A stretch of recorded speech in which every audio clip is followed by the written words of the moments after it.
Streaming.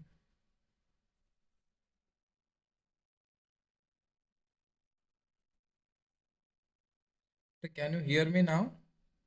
Am I visible?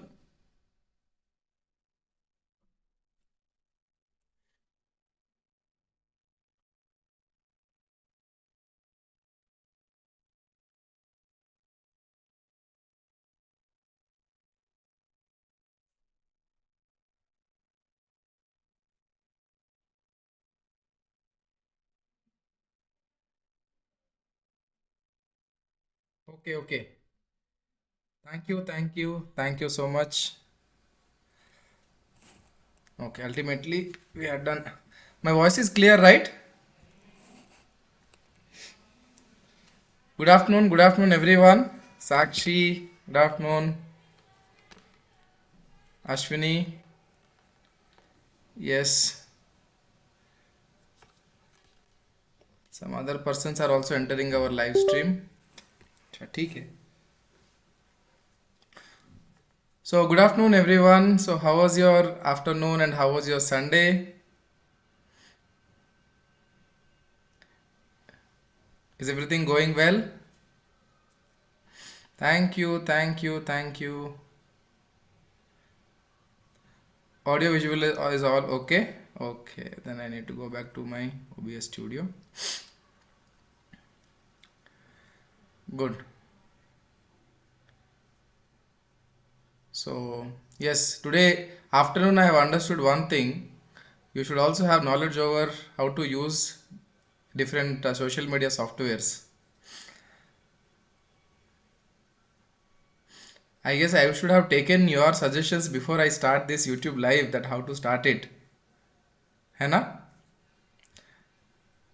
You are already kings and queens in using these softwares, YouTube, Instagram, etc. etc. है ना बेटा? The stream current vibrate is higher than the recommended. What happened? The stream is current vibrate. Okay, ठीक है. So far good. Okay. I don't think your weekends, any of your weekends are good. Always your weekends are bad. Why? Because every Monday you are having some exam or the other. है ना? Okay. So, yes sir, from Ayush Kumar. Your name is Ayush Kumar, but in the YouTube it is Ashwini. Okay, Priyanshu. Okay, fine. Dipti, yes. Good afternoon, beta. Audio, visual, everything okay. Okay, then we shall we start? Shall we start our discussion?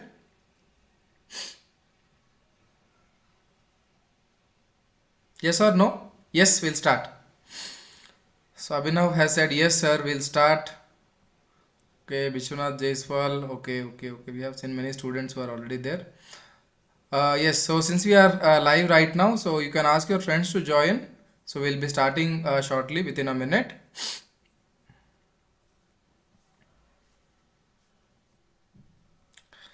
Yes, let us start. Okay. See, now I've changed the screen. Can you see the PDF on the screen? Is it visible to you? So whenever we go back, I can only see the PDF. I can't see what is happening in the background. Maybe it will take some time to. Okay, you can see, right? Okay, good. Thank you.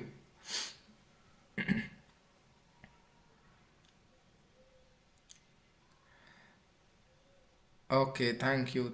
So many persons have joined. ठीक है. So let us start our discussion.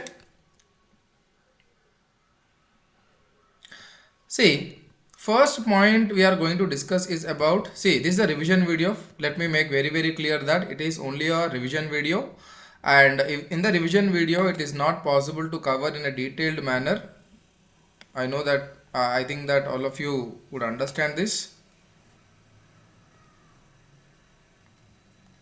Here it is.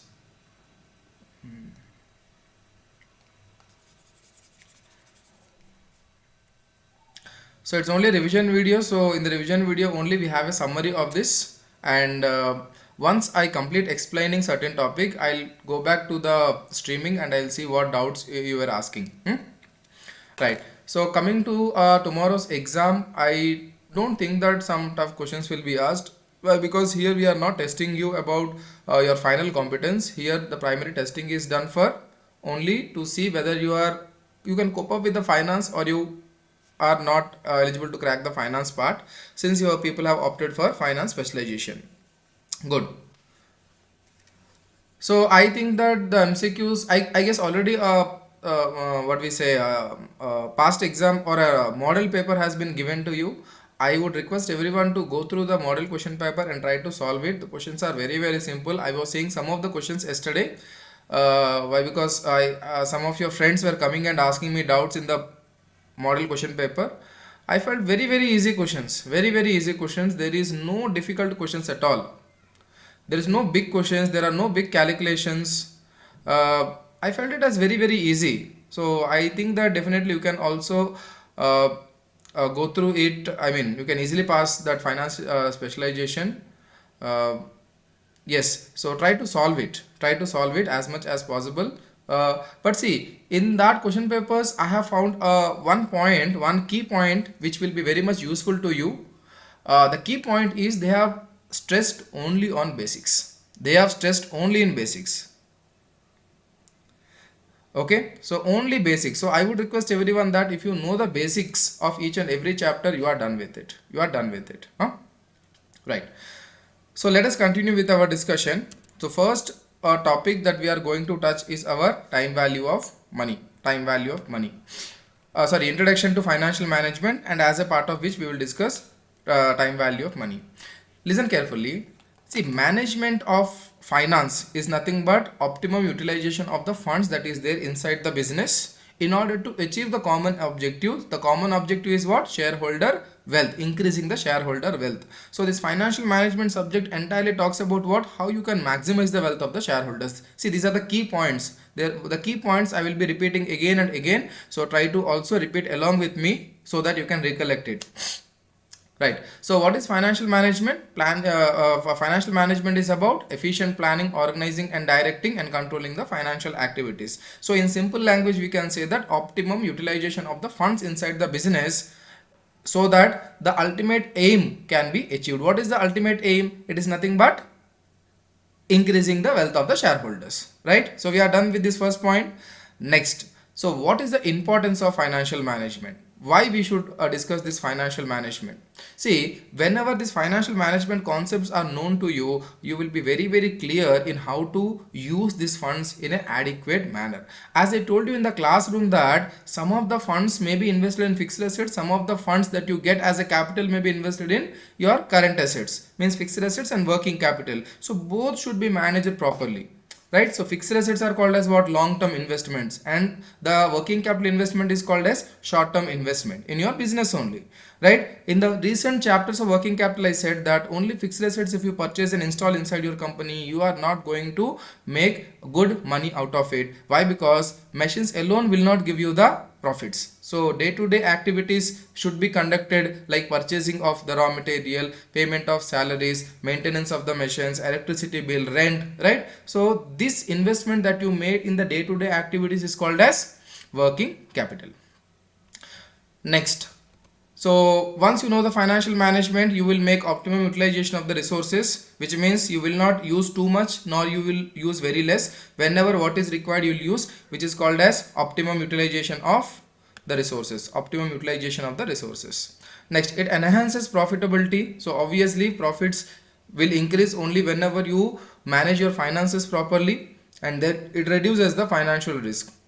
What is called as financial risk? Nothing but the risk that comes from the inappropriate uses of the finance. अगर आप जो finances होता है ना company में, capital होता है, जैसे कि investment in fixed assets, investment in working capital, अच्छी तरह से नहीं किया, तब जो रिस्क आने वाला है कंपनी को, उसको हम बोलते हैं what? Financial risk. Okay. And see, finance is not entire business. In the entire business one part is finance. मतलब जब कंपनी का पूरा डिसीजन मेकिंग किया जाता है, one of the point is what? Your financial management means management of finance is one type of decisions taken. So the overall decisions of the organization is called as strategic decisions. So this financial management helps in your strategic decisions.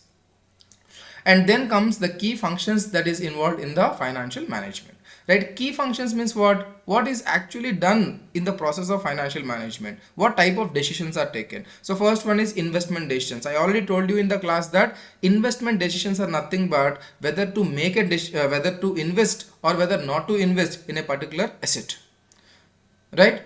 Why? Because the capital that you are getting is not free of cost. So you should choose such a project, you should choose such an equipment, you should choose such a company whenever you're purchasing it, so you get adequate returns out of it.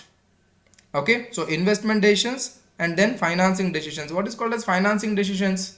Financing decisions means from where you should get the capital, right? See, in investment decisions, the decision depends upon what, whether the company is going to get profits or the company is not going to get profits. But whereas coming to financial decisions, here it involves at what cost of capital you are getting your finance. Is the cost less or is the cost high? Is there any other alternative ways where you can get the money at a cheaper source of finance? Okay, so that is what called as cost of equity, cost of debt, weighted average cost of capital we find out, है ना? And the last one is the dividend decisions. So after the machines are installed, after the day-to-day activities are done, and after you get the money and make appropriate use of it, ultimately the company generates revenue. Now whether to retain that money or whether to pay it as a dividend is called as dividend decisions. Okay, so what is called as dividend? Dividend is a part of the profits which will be given to the investors who have invested in the form of shares. Okay, so some companies give dividend, some companies do not give dividend. Okay, so let us do a summary. What are the key management financial management functions? Three decisions. What are they? Investment, financing, and then dividend decisions. Next, देखो बेटा, जो financial management accounting की में जो difference होता है ना, so you need to remember the basic meaning of this. देखो फाइनेंशियल मैनेजमेंट में क्या होता है कि सारे के सारे फ्यूचर डिसीजंस के बारे में हम बात करते हैं, लेकिन अकाउंटिंग में क्या होता है, जो हो गया, जो बीत गया, जो ट्रांसैक्शंस खत्म हो गया, उसको कैसे रिकॉर्ड करेंगे, कैसे प्रेजेंट करेंगे, वो डील करता है अकाउंटिंग. लेकिन फाइनेंशियल मैनेजमेंट में क्या होता है, फ्यूचर में लेने वाले डिसीजंस हम यहाँ पे डिस्कस करते हैं. ओके, सो ये बेसिक कॉन्सेप्ट है, बाकी आपको पढ़ने की कोई ज़रूरत नहीं है. And then comes the nature of finance functions. So nature of finance functions, just once you give a reading and you can just leave it. I don't think that any particular question will be asked from this area. And then coming to the scope of finance functions, हमने discuss कर लिया, dividend decisions, finance decisions. And then comes goals of financial management. मैंने कह दिया कि see profit maximization and wealth maximization, but profit maximization word we are not going to use, we use the word wealth maximization.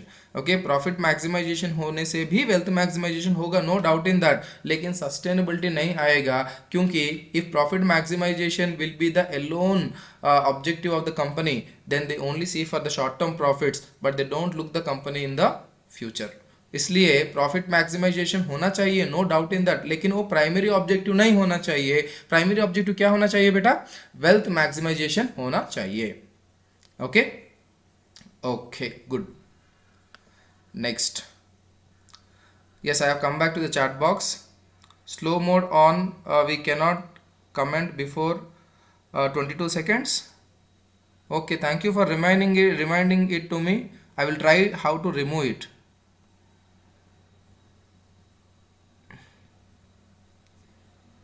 Right, if anybody have any suggestion that how to remove this slow mode, you can still give in a comment. Sir, just make us ready for tomorrow's exam. ठीक है बेटा, वही तो discuss कर रहे हैं हम. Slow mode में कैसे डिस्कस, आई मीन वो स्लो मोड कैसे रिमूव करना है, अगर किसी के पास कोई इन्फॉर्मेशन होगा तो मुझे बोल दीजिए. I will try that definitely, how to remove that.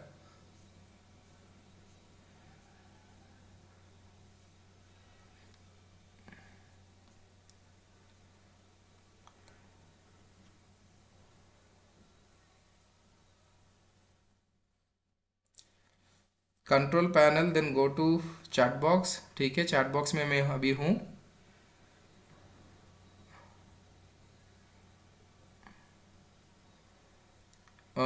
moderation activity, timestamps, reactions,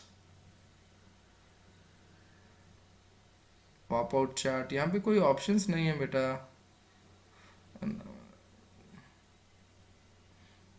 channel level settings कुछ होता है क्या यहाँ पे?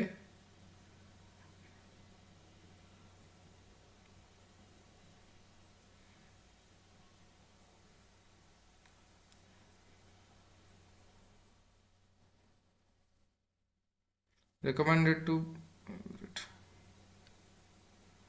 ठीक है. Yes, anybody have any suggestions? Go to chart settings, chart level, channel level settings है. channel कहाँ पे है और settings कहाँ पे है? यहाँ पे settings नहीं है बेटा. I can't see any settings here in chat box. Will it be at the top? It's not the top. Only we have reactions. ये plus sign क्या है? Engage with your audience. ठीक है. Community reactions, participants, moderation activity. Slow mode is on. ठीक है. Send a message every 1 minute. Slow mode.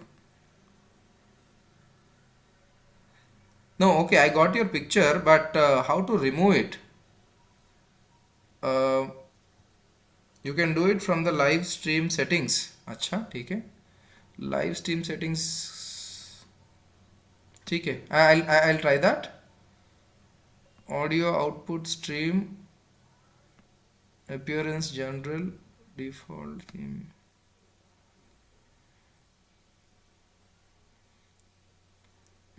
Upload channel. Nothing. Hide cursor. Snap sensitivity 11.0. Stream settings में होगा क्या? Stream settings YouTube terms and conditions. No, यहाँ पर भी नहीं है. Hot keys accessibility advanced. और कहाँ होता है?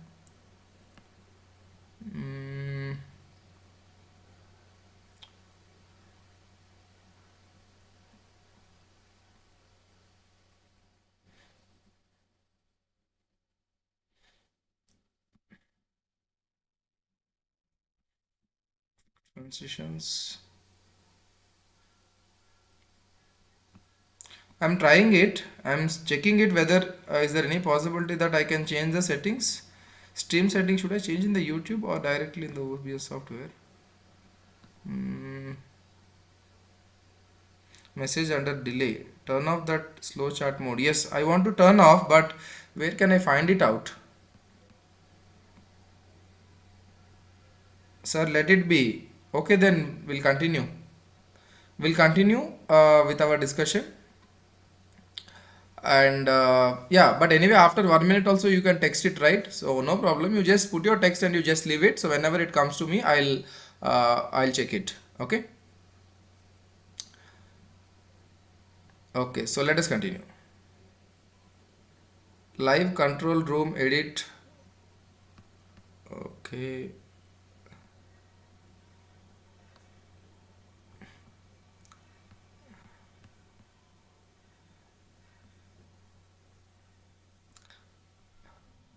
Okay, so we'll continue then. Okay, we'll see in the next time. But as of now, we'll continue with our discussion. Anyway, so that is all about our goals of financial management, profit maximization and wealth maximization. Okay, we are done with it. Then linkages of financial management with other areas.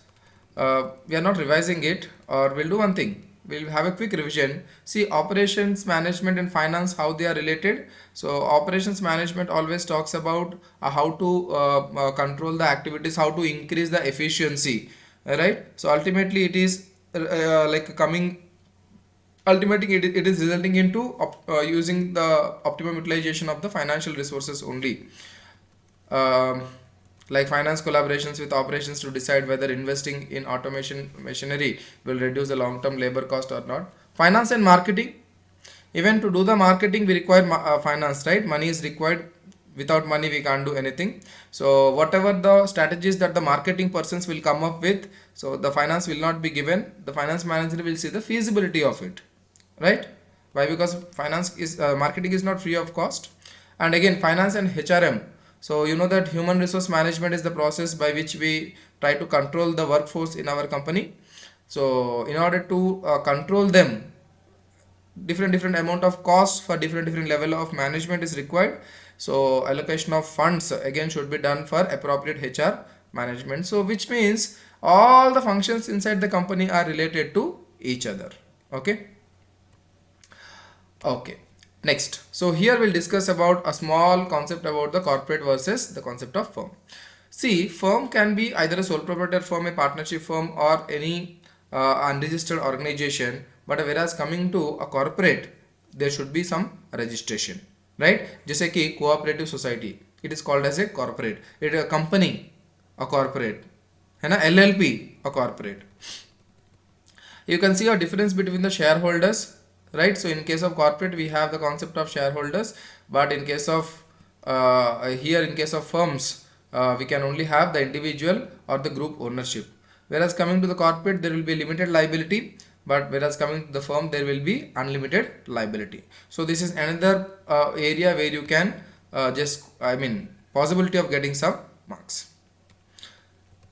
Sole proprietor, partnership and LLP, will go through this very quickly. See, first point is sole proprietor means a single person, right? So you are doing a sole proprietor business, you require very less legal compliances, and whereas coming to this liability it will be unlimited liability. But here another last point to be noted here is the point last point to be noted here is there will not be there will not be distinction between the personal tax and the business tax. Both will be considered as one and the same.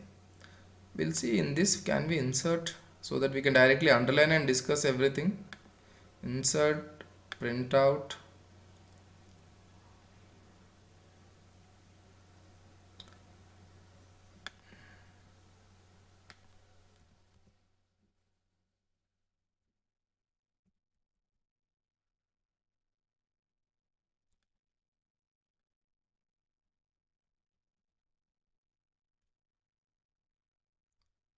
FM course pack. Where is FM course pack? Here is FM course pack.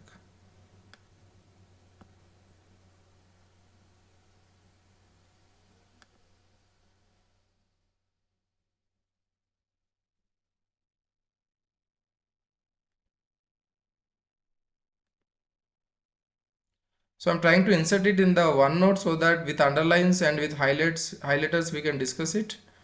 We'll see to what extent it is going to work out. So meanwhile we'll continue with our discussion. क्या हुआ? हो गया?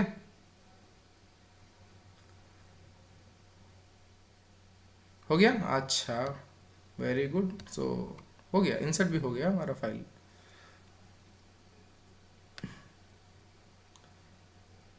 ठीक है. सो insert भी हो गया, तो चलो हम डिस्कस करते हैं विथ अंडरलाइंस हाईलाइट सब कुछ डिस्कस कर सकते हैं हम अभी.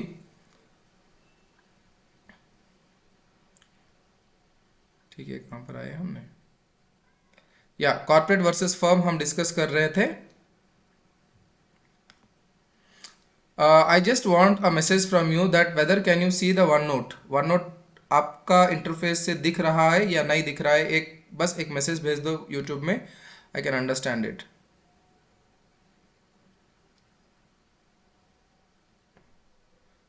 Please send a message in the group saying that okay, you can see the OneNote, right? You can see OneNote. Please click that heart symbol so that I can understand it. No, you can't see. No problem. I'll change it. I'll change it. I'll change it. I'll change it. No problem. No problem. Window capture. So yes, we'll go to OneNote. Where is our OneNote? OneNote. Is it not visible? OneNote. OneNote तो active screen में है. ठीक है.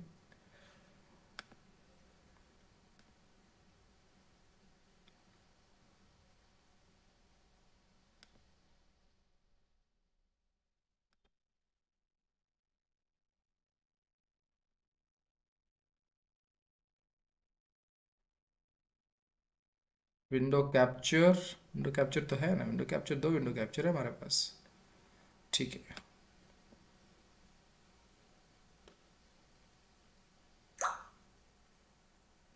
Window capture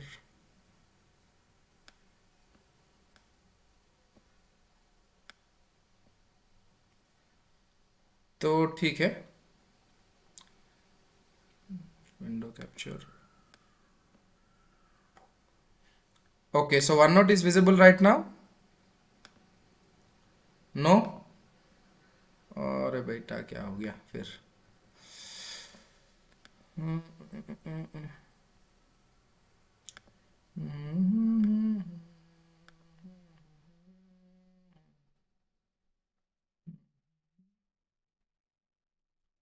ठीक है, window capture और क्या add कर लेते हैं. One note one note one note one note नहीं है.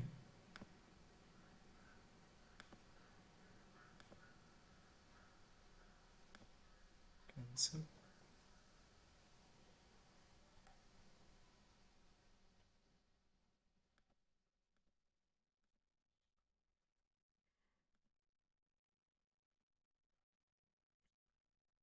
ठीक है. अच्छा, अब दिख रहा है ना? Now you can see.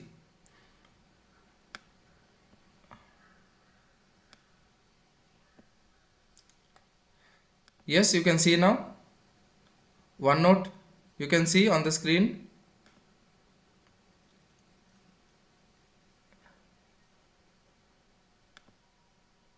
Okay, okay, okay, okay. Thank you, thank you. Let us continue with our OneNote. So I'll try to do it, make it as a full screen so that we can go through it fast.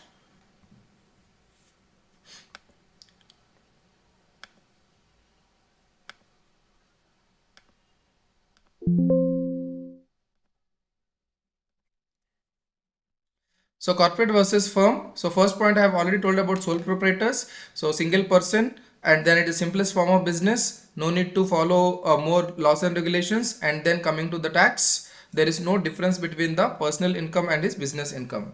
Next comes our proprietorship partnership business.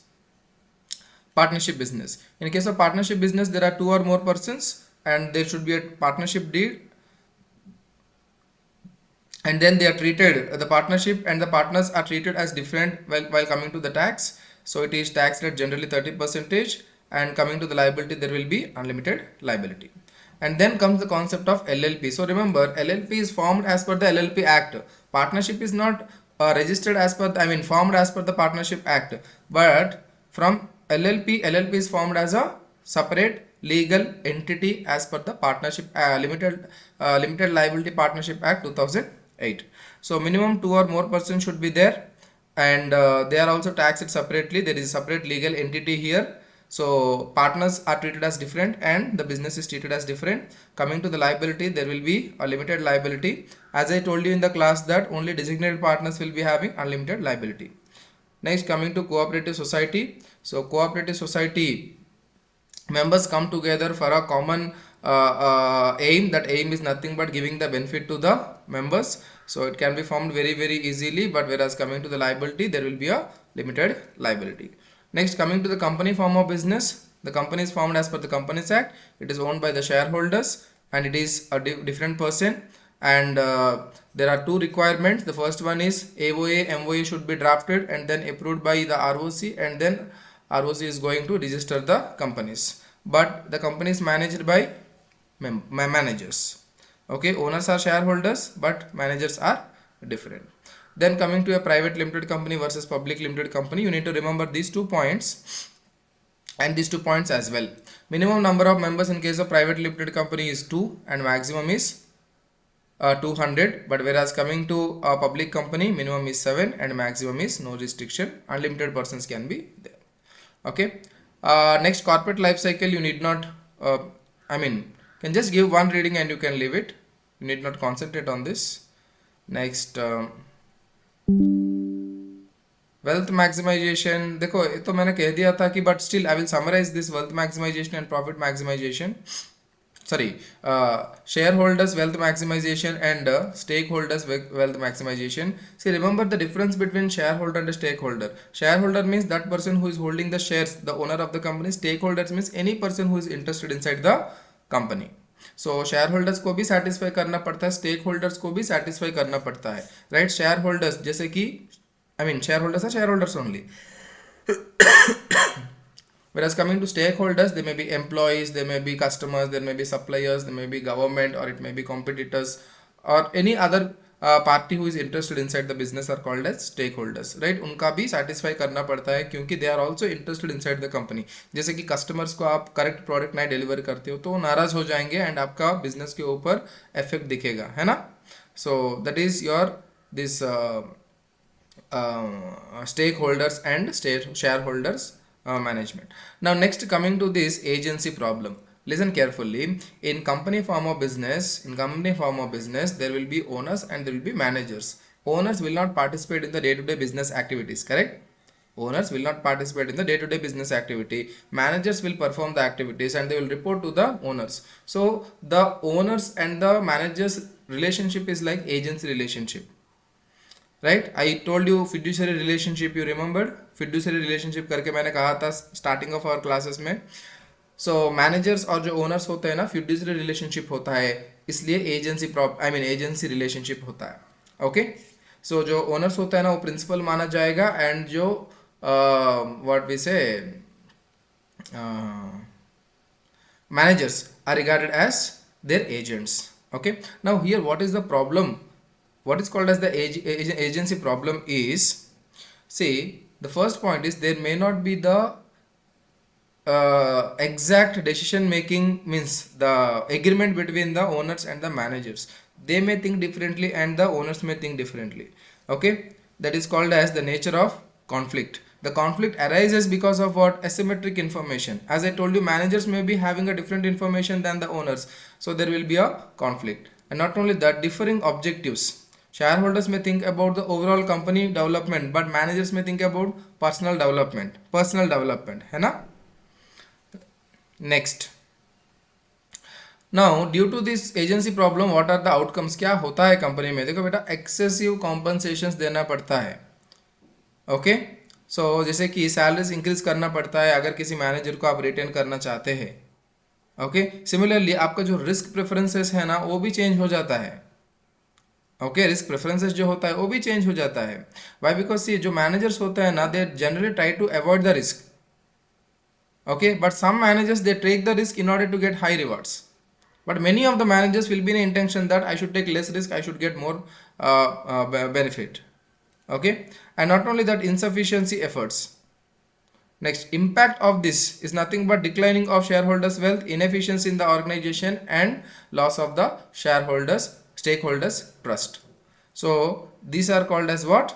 The outcomes of having a agency problem. And coming to agency cost, means agency cost, what will be the agency cost? Nothing but the expenses that is incurred in order to see this agency problem is called as agency cost. जैसे कि audits हो गया, internal audit हो गया, statutory audit हो गया, inspections हो गया, reviews by the managers हो गया, है ना? And similarly incentive structures, किसी एम्प्लॉयज को आप रिटेन करना चाहते हो तो उनका कॉम्पनसेशन भी इंक्रीज करना पड़ता है ना? Next, what are the solutions for this agency problem?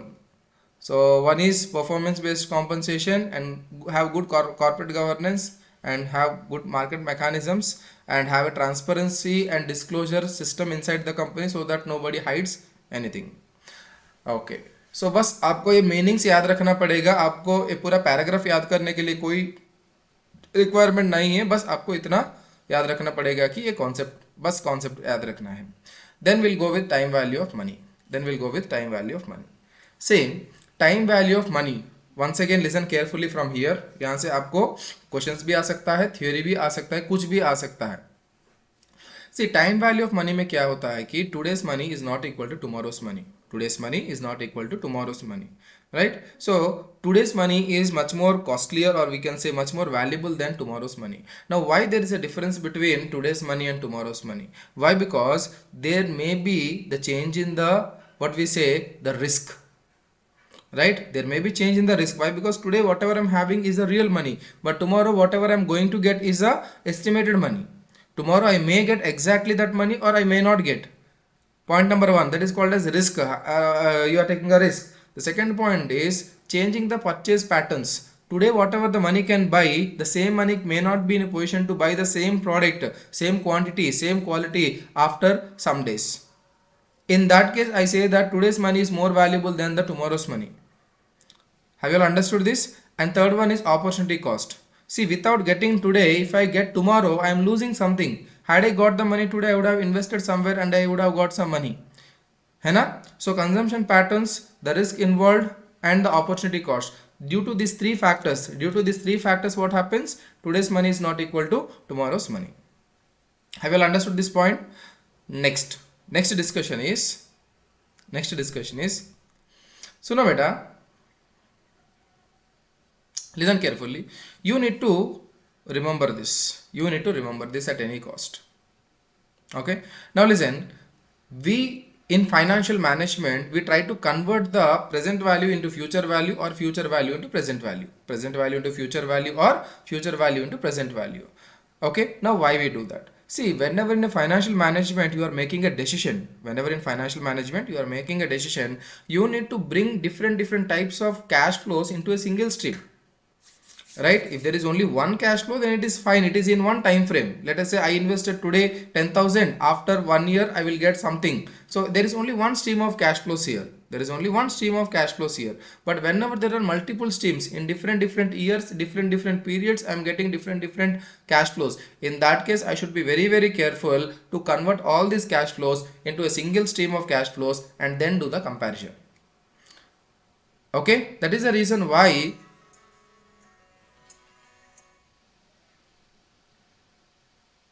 Just a minute.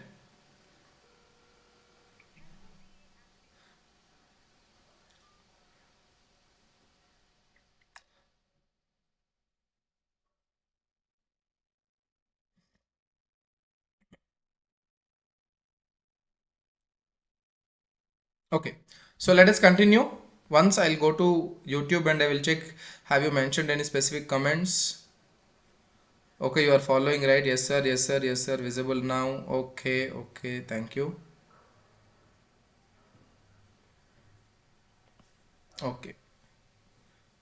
Okay, let us continue.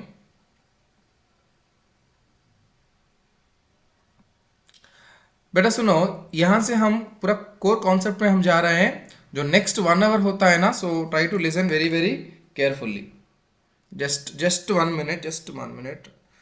Got a message from institute, so let me once give them a clarification.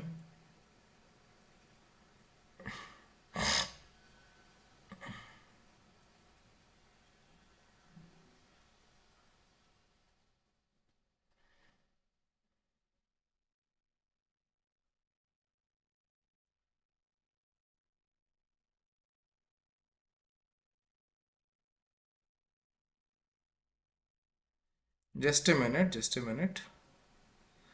Where's the copy option?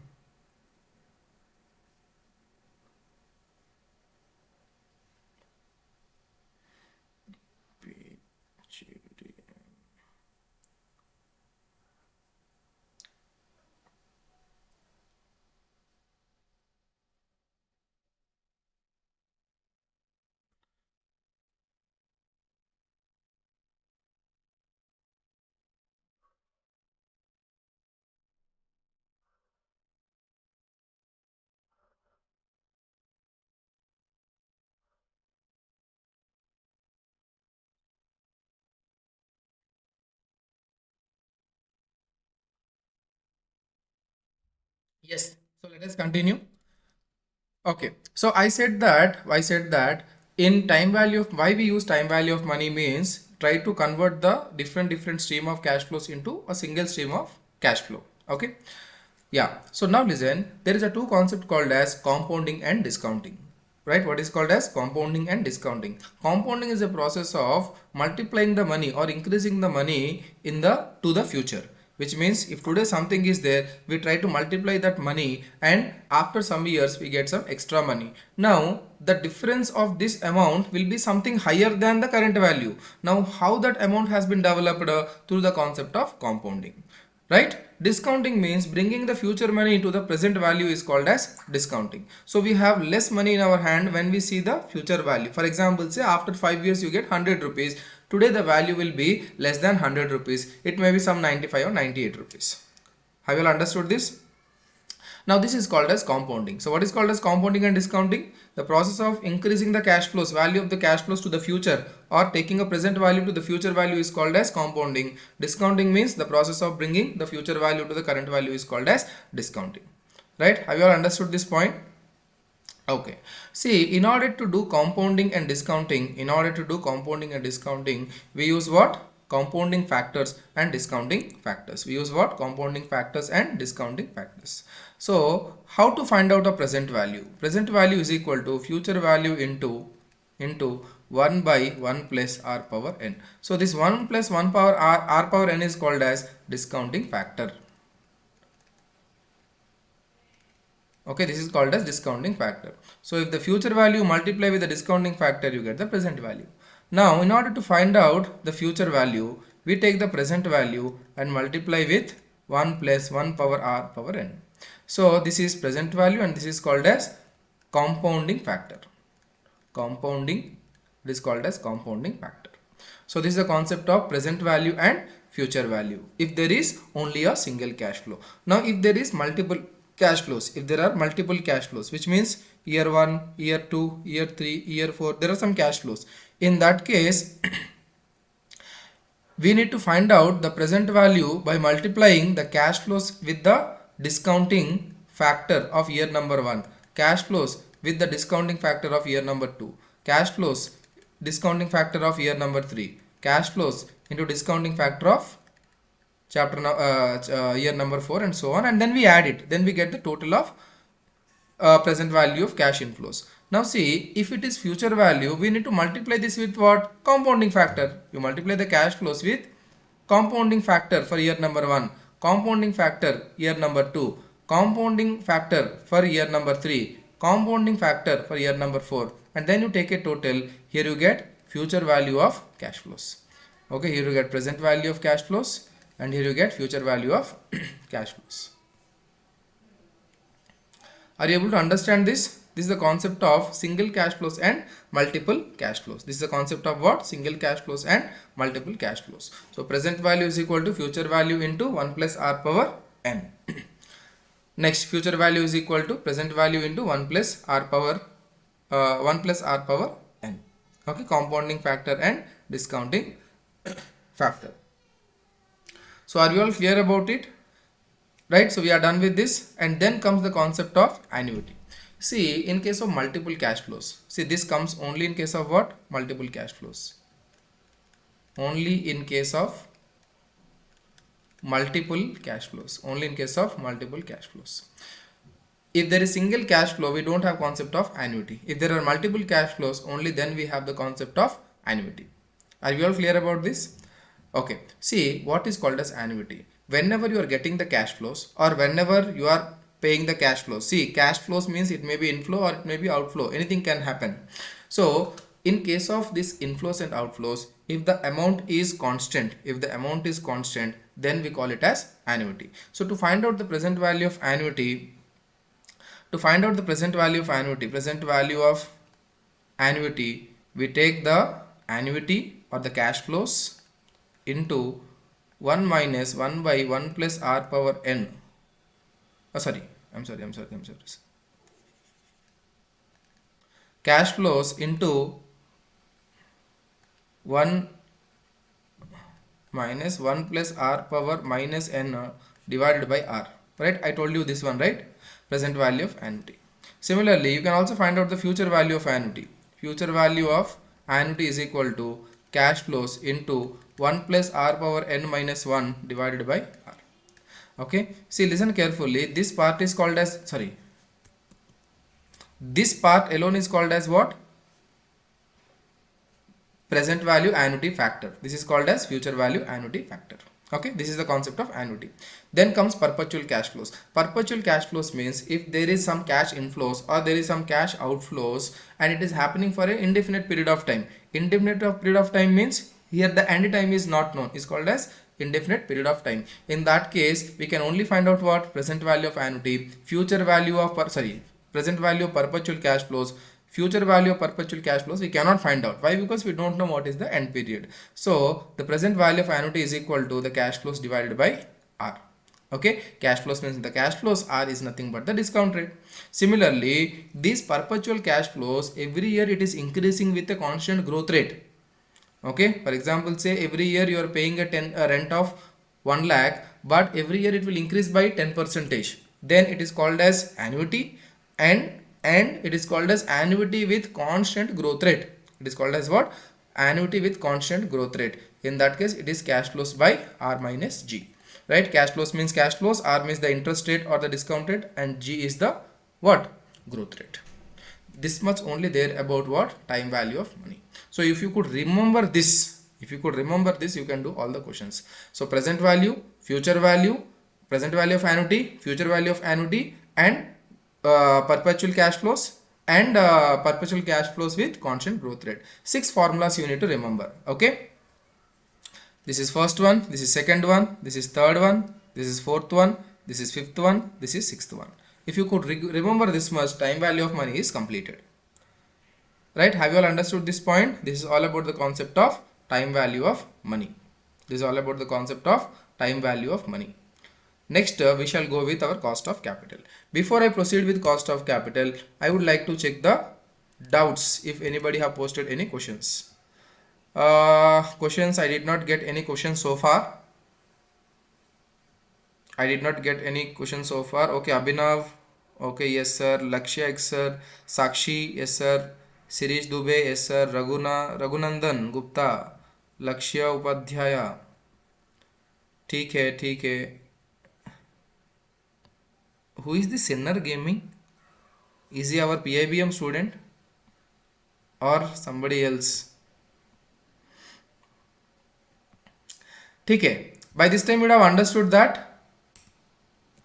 So in time value of money there are only 6 formulas: present value of cash flows, future value of cash flows, present value of annuity, future value of annuity, and then perpetual cash flows and perpetual cash flows with constant growth rate. 6 formulas. If you could remember, your time value of money is done. Khatam, khel khatam, dukaan band.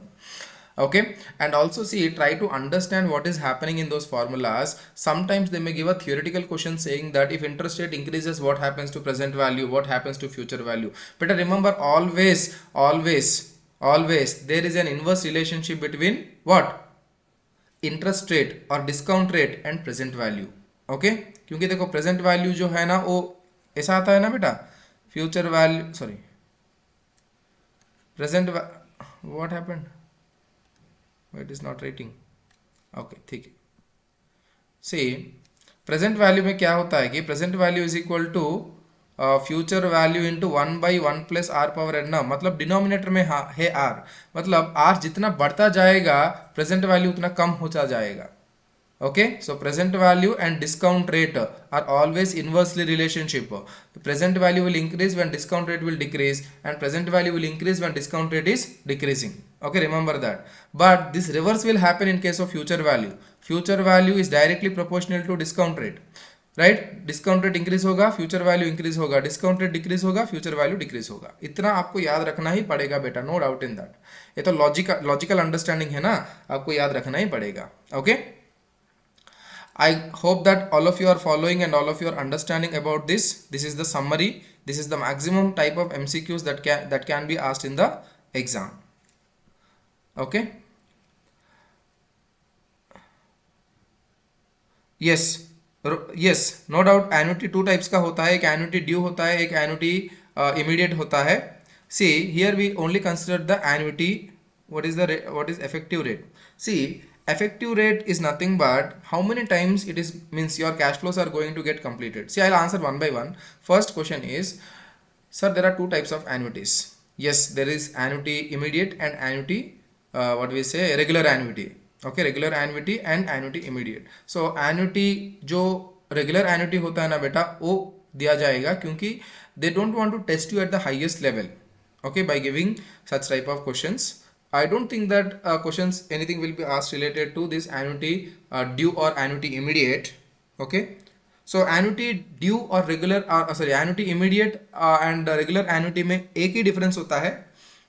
Regular annuity में cash flows end of the period आता है, लेकिन यहाँ पे जो आपका जो regular annuity annuity immediate होता है ना, annuity immediate, there the cash flows will accrue at the starting of the year. Okay, it will accrue at the starting of the year. Okay बेटा. ओके से देखो फॉर दैट एन्युटी इमीडिएट जो होता है ना बेटा, एन्युटी इमीडिएट के लिए फिर आप don't remember any other formulas, apply the same formula that we have said. But देखो अगर 5 इयर्स होगा तो आप 4 इयर्स को अप्लाई करके फर्स्ट ईयर का जो कैश फ्लोस होता है ऐड कर दो, आपको आंसर आ जाएगा. Okay, let us say annuity immediate has been given. I am not talking about regular annuity. Regular annuity के लिए तो ऊपर जो मैंने फॉर्मूलाज कहा था सही है. ओके अगर एन्युटी ड्यू आएगा और एन्युटी इमीडिएट करके आएगा, एन्युटी इमीडिएट का मतलब क्या होता है कि cash flows are accrued at the starting of the period.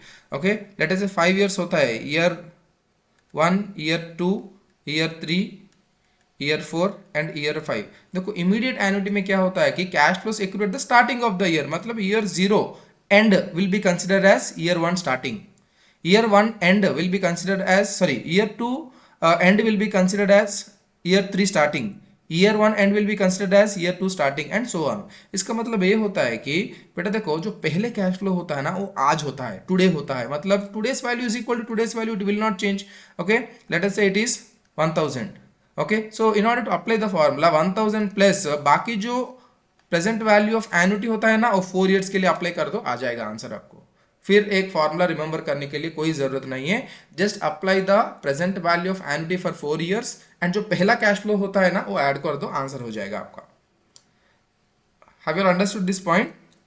So please remember this and then accordingly you please try to solve your questions.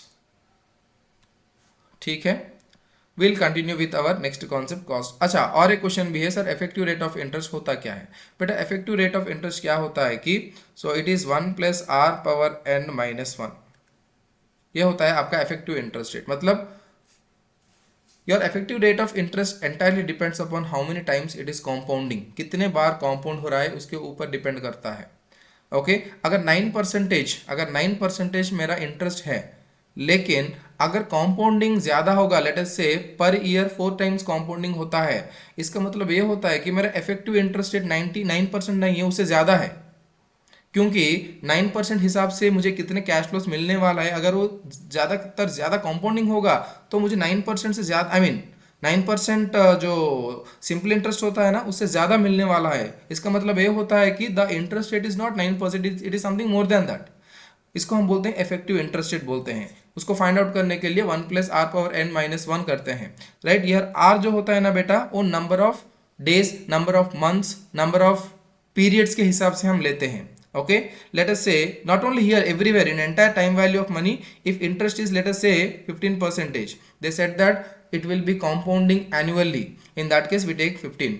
If they say that compounding semi annually, we take 7.5 and your period will become 2. यहाँ पे 1 period, यहाँ पे 2 period. If they are saying that no it is compounding every quarter, मतलब 4 times हो रहा है, मतलब 15/4 जो भी आएगा आंसर, एंड आपका पीरियड्स 4 बन जाएगा, राइट. इसके हिसाब से हम इंटरेस्ट रेट लेते हैं in case of time value of money. Now let us come back to our cost of capital chapter. So before that, once again I will go to YouTube. So there is no other can you explain perpetuity more sir? बेटा perpetual मोर explain करने के लिए कोई ज़रूरत नहीं है, क्योंकि देखो परपेचुटी होता क्या है कि once again I will tell, listen, whenever you get the cash flows for an indefinite period of time. Indefinite period of time कब बोलते हैं हम? जब हमको एंडिंग टाइम पता नहीं है. जब हमको एंडिंग टाइम पता नहीं है तब हम बोलते हैं indefinite number of periods. In that case दो चीज़ होता है फाइनेंशियल मैनेजमेंट में, प्रेजेंट वैल्यू, फ्यूचर वैल्यू. बेटा फ्यूचर वैल्यू हो ही नहीं सकता, क्योंकि फ्यूचर वैल्यू होने के लिए तो एंड डेट जानना चाहिए, 5th year, 6th year, 8th year, 10th year जानना चाहिए, लेकिन हमको पता नहीं है. लेकिन प्रेजेंट वैल्यू के लिए तो हम फाइंड आउट कर सकते हैं, it is cash flows divided by R. Okay, ये होता है परपेचुअल कैश फ्लोज. और एक पॉइंट मैंने कहा था, perpetual cash flows with growth. Perpetual cash flows with growth, अगर ग्रोथ होगा तो यहाँ पे माइनस जी आएगा, उतना ही डिफरेंस है, बाकी सब सेम है, एज इट इज है. Okay, I guess that your concept is clear with this perpetual cash flows and effective rate of interest. Let us go with our concept of cost of capital. बेटा cost of capital का जो theme है, main meaning है, आपको समझना पड़ेगा. Where is the pointer?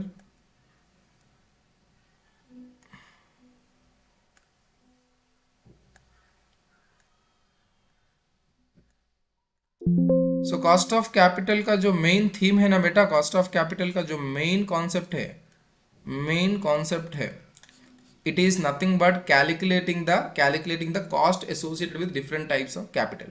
Company में अगर डिफरेंट टाइप्स ऑफ कैपिटल होगा तो उनका कॉस्ट फाइंड आउट करना है, right. Next question arises, sir क्यों फाइंड आउट करना है, अगर नहीं फाइंड आउट करेंगे तो क्या हो जाएगा।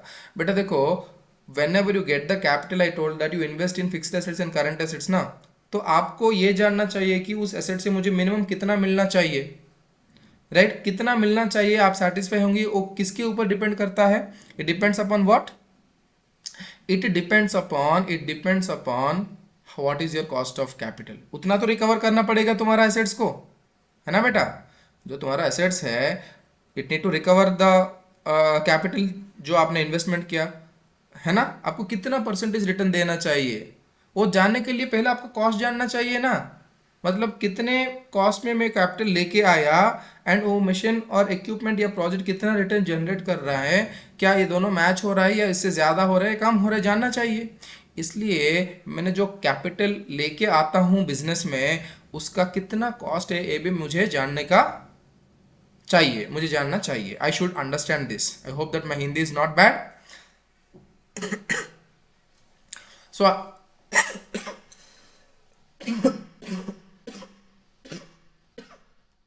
sorry, so that is the reason why we need to find out what the cost of capital. Okay, now listen, the capital that you get are from different type of sources, different sources से आप लोग जो capital है ना वो लेके आते हैं बेटा, no doubt in that, right. इसमें से क्या होता है कि कुछ कैपिटल जो होता है शॉर्ट टर्म के लिए होता है, जैसे कि लेस देन 1 ईयर मैंने कैश क्रेडिट ले लिया, शॉर्ट टर्म बोरोइंग्स ले लिया, और ओवरड्राफ्ट यूज कर लिया। So these 3 are short term finances. There are some type of finances which are called as medium term finances. Generally they range between 1 to 5 years। Okay, जैसे कि leasing हो गया, hire purchase हो गया, bank loans हो गया, right। Greater than 5 years they are called as long term financing, right, which under which we get equity, debentures, term loans, etc. Have you all understood this? Then comes the classification based upon ownership के हिसाब से अगर हम capital को classify करते हैं तब हमको आता है owners capital and borrowed capital, मतलब इक्विटी एंड डेट। ओके, अगर बेस्ड अपॉन सोर्स हम क्लासिफाई करते हैं तो वो होता है क्या, there may be internal sources और there may be external sources। बेटा internal sources का मतलब क्या होता है कि बिजनेस अंदर में जो मिलता है फाइनेंस, उसको बोलते हैं internal sources of finance। अगर बिजनेस से बाहर से हम कुछ ले रहे हैं उसको हम बोलते हैं external sources of finance। Understood? For example, say the profits that is generated inside the company, the sale of assets, the previous year profits, these are all the profits available inside the company, है ना। So they are called as internal source of funds। External sources of funds, जैसे कि share holders equity हम जब लेके आते हैं और डिबेंचर्स इश्यू करते हैं, वेंचर कैपिटल से आता है, आईपीओ एफपीओ से जो आता है, they are called as external sources of finance. Are we all clear about this? And then comes our concept of equity shares. See for sources of finance, I'll do one thing then. I will do a quick summary of this. I'll do a very quick summary of this. Please listen. Actually, I made a separate video on the sources of finance. You can go and check that video. Otherwise, you listen here. I will complete in a very short span of time. बेटा देखो, equity shareholders क्या होता है? It is the capital that is shared among more number of people, है ना, and the persons who are contributing to the equity shares are called as equity share capital. Now the business does not have any obligation to pay every year interest, but whenever profits comes, the dividends will be paid. Okay, the dividends will be paid. Okay, but one disadvantage of this equity shareholders is there will be dilution in the ownership. Next, coming to the retained earnings. Retained earnings are nothing but the previous accumulated profits of the company. Okay, so since they are profits of the company, they can be reinvested in upcoming projects. See, actually they said that no cost of capital, but there will be what? Opportunity cost of capital. Right, जैसे कि हमने discuss किया था, cost of equity is equal to cost of retained earnings, दोनों एक ही है. Okay, next comes our debentures and bonds. बेटा debenture और bond is nothing but an agreement between two parties, मतलब company and the debenture holder और the bond holder, where the bond holder promises to pay some money to the company and company will pay interest. Okay, see you remember two things, equity share holders के ऊपर जो भी payment किया जाता है, जो भी रिटर्न दिया जाता है, उसको बोलते हैं हम dividend. And debentures and bonds के ऊपर जो भी हम देते हैं, पैसा देते हैं, जो रिटर्न देते हैं ना, उसको हम बोलते हैं interest. Okay, so dividend is a appropriation to the profits, मतलब प्रॉफिट आफ्टर टैक्स आएगा ना बेटा, वहां से हम देते हैं, इसलिए इसको बोलते हैं appropriation of profits, appropriation of profits. But interest जो होता है ना, वो चार्ज टू द प्रॉफिट्स होता है, चार्ज होता है, मतलब कंपलसरी है, it is not optional. Okay, and it is, dividend is optional but interest is mandatory, but interest is mandatory. Have you understood this? So debenture holders and bond holders को जो भी हम पैसा देते हैं ना in return, they are called as what? Interest.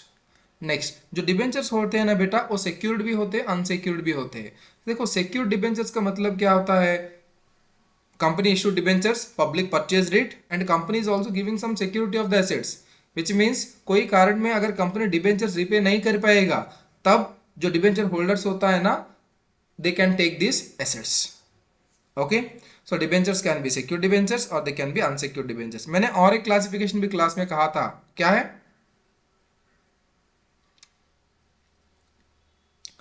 Cumulative non cumulative debentures और convertible and non convertible debentures, है ना। कन्वर्टेबल का मतलब the debentures can be converted into a specified number of shares, याद है आप लोगों को। Next comes our bank loans and term loans. बेटा bank loans and term loans का मतलब ये होता है कि जो बैंक से लिया जाता है आइदर फॉर शॉर्ट टर्म और लॉन्ग टर्म। देखो बैंक लोन्स का मतलब बोथ शॉर्ट एंड लॉन्ग होता है, टर्म लोन्स का मतलब कंपलसरी लॉन्ग टर्म ही होता है। ओके, जैसे कि वर्किंग कैपिटल लोन्स आपने ले लिया, वो शॉर्ट टर्म है। ओके, और शॉर्ट टर्म है। कैपिटल एक्सपेंडिचर लोन्स जो है, कैपिटल एक्सपेंडिचर जो लोन्स है वो लॉन्ग टर्म है ना। सो बैंक्स क्या करता है कि कोलैटरल मांगता है, नहीं तो गारंटी मांगता है। Next coming to trade credit. See trade credit का मतलब ये होता है कि जो मटेरियल्स आपने परचेज करते हैं, तो सप्लायर आपको कुछ दिन देता है पेमेंट करने के लिए,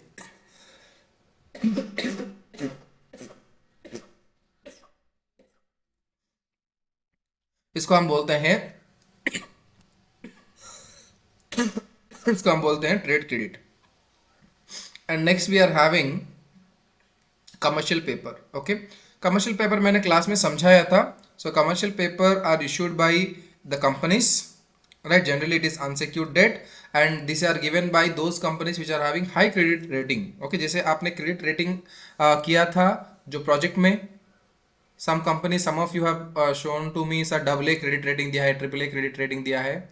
yes, जो those companies who are having highest credit rating, credit rating में highest क्या होता है, AAA होता है और A++ होता है, right. Those big companies can issue this commercial papers. कौन खरीदेगा? Other big companies, high net worth individuals, they will purchase. And see commercial paper is always a short term, मतलब 3 to 12 मंथ तक उसका टाइमिंग है। Okay, next coming to leasing and hire purchase. See leasing is nothing but giving an asset on rent is called as leasing. Hire purchase means if you don't have the money to upfront pay and get the product, so you need to do the payment in installments. Hire purchase system is also called as installment system. Installment system. Installment system. Done. Then comes the concept of venture capital or the angel investors. Equity, देखो venture capital और angel investors are nothing but जो startups में investment करते हैं ना,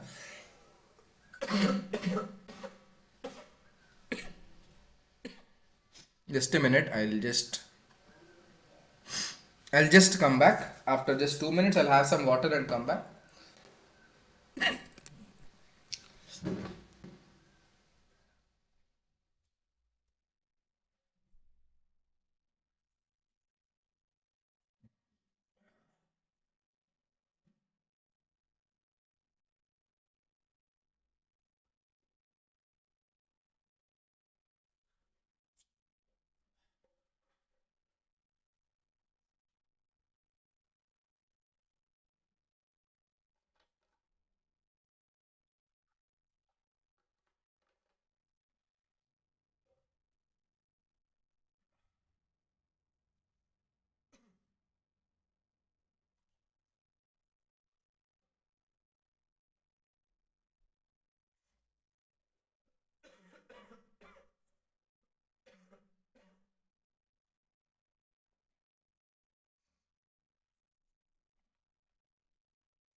Yes, once I'll go to the chat box and I will see whether I'm having any formula of effective interest rate.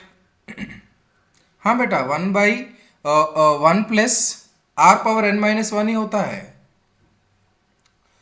Okay, 1 + r⁻n होता है. जो r होता है ना बेटा, सो तुमने मेंशन किया कि इट इज r/n. बेटा वही मैं कहा कि जो r होता है ना, you need to take based upon the requirements. जितने बार कंपाउंडिंग हो रहा है ना. अगर 5 बार कंपाउंडिंग हो रहा है तो you need to take the interest rate divide by 5. Okay, मैंने तुमको कहा था ये सब, मैं तुमको कहा था. Next sir, if owner introducing the further capital, is it internal और एक्सटर्नल? सी, लिसन केयरफुली. जो ओनर इन्वेस्टमेंट करता है ना बेटा, वो कंपनी के अंदर नहीं, बाहर ही आता है ना. Why? Because business is treated as a separate person. जो बिजनेस होता है ना, वो डिफरेंट पर्सन होता है ना. जो ओनर से इक्विटी शेयर होल्डर्स द्वारा अगर आईपीओ एफपीओ आता है, आईपीओ एफपीओ आता है ना, that will be regarded as external. Why? Because it is coming from outside public, it is not generated inside the company, right Priyanshu? Next sir, what is effective interest rate? बेटा मैंने कहा था annuity 2 types, वो तो मैंने समझा दिया था.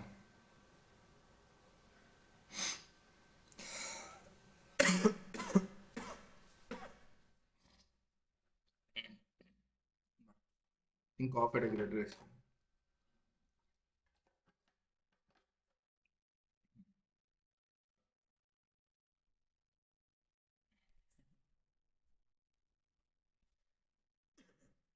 Okay, let us start. Let us continue with our discussion. Done.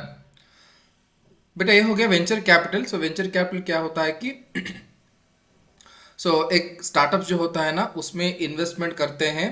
Y? Because every one will not have the confidence in your business ना.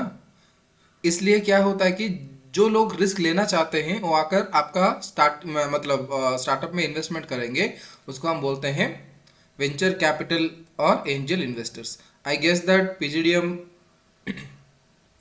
4 में जो अश्विनी है, उसका नाम एंजल जो आया था, यहां से आया था, है ना. If Ashwini is there, he can reply. Ashwini, you got a name from me from this chapter only, I guess. Angel investors.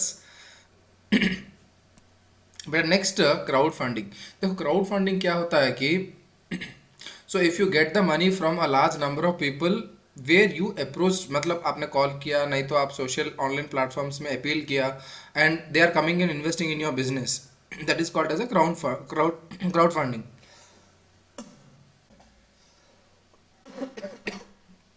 The money which you can raise from your near and dear ones is called as crowdfunding. Next होता है government grants and subsidies. See, government grants and subsidies जो होता है ना, government कुछ financial assistance देता है company को, उसको हम बोलते हैं गवर्नमेंट ग्रांट्स और सब्सिडीज, राइट. जैसे कि आपने रिसेंटली न्यूज सुना होगा कि विशाखापट्टनम जो वाइजाग है, वाइजाग बोलते हैं, वहां पे गूगल ने AI centre, AI data centre open करने के लिए, Asia's biggest data centre open करने के लिए एमओयू किया. तो वहां पे गवर्नमेंट क्या कर रहा है कि it is searching for a good place where it can give at a very very cheaper cost, very very cheaper cost. Okay, and you can also find a recent example that Lulu mall जो है ना, Lulu mall करके जो mall है, so they are opening another branch in I guess in Andhra, in Vizag only, I guess, if I'm not wrong. Somewhere in Vizag only they are opening it. So the government is giving the land for a very, very, very less price. Very less price. I can say it is, I guess it is for 1 rupee for 99 years lease period. See, that is what called as the grant or subsidy from the government. जो land खरीदना पड़ता है business owners को, government दे रहा है free of cost. Government grants हो गए. जैसे कि कुछ मेडिकल इक्विपमेंट्स होता है, उनके लिए सब्सिडीज आता है गवर्नमेंट से, है ना. वो भी फाइनेंशियल असिस्टेंट्स कहा जाता है. That is also part of your financing. Okay, next coming to different type of markets. बेटा देखो, एक हो गया मनी मार्केट, दूसरा हो गया कैपिटल मार्केट. सी मैंने कहा था कि जो मनी मार्केट होता है ना और शॉर्ट टर्म मार्केट होता है, मतलब शॉर्ट टर्म इंस्ट्रूमेंट्स से डील करता है, शॉर्ट टर्म पीरियड के लिए है, इसलिए मनी मार्केट को शॉर्ट टर्म मार्केट भी बोला जाता है। कैपिटल मार्केट को लॉन्ग टर्म मार्केट कहा जाता है, क्योंकि यहाँ पे जो फाइनेंसिंग एक्टिविटी होता है ना वो लॉन्गर पीरियड, लार्जर पीरियड के लिए होता है, मोर देन 1 ईयर होता है। लेकिन मनी मार्केट में जो होता है ना बेटा, वो जो इन्वेस्टमेंट्स होता है वो लेस देन 1 ईयर होता है, इसलिए उसको मनी मार्केट्स हम बोलते हैं। Are you all clear about this? देखो यहाँ पे लेस देन 1 ईयर है, यहाँ पर ग्रेटर देन 1 ईयर है।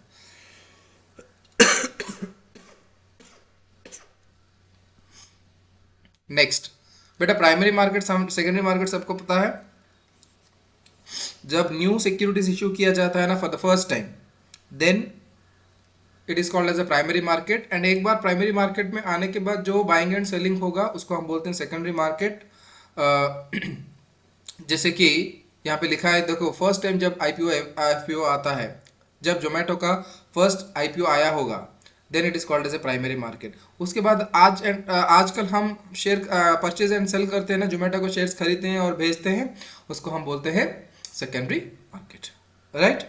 So I'm proceeding further with equity and debt market. See, equity market is nothing but the securities traded at the equity shares.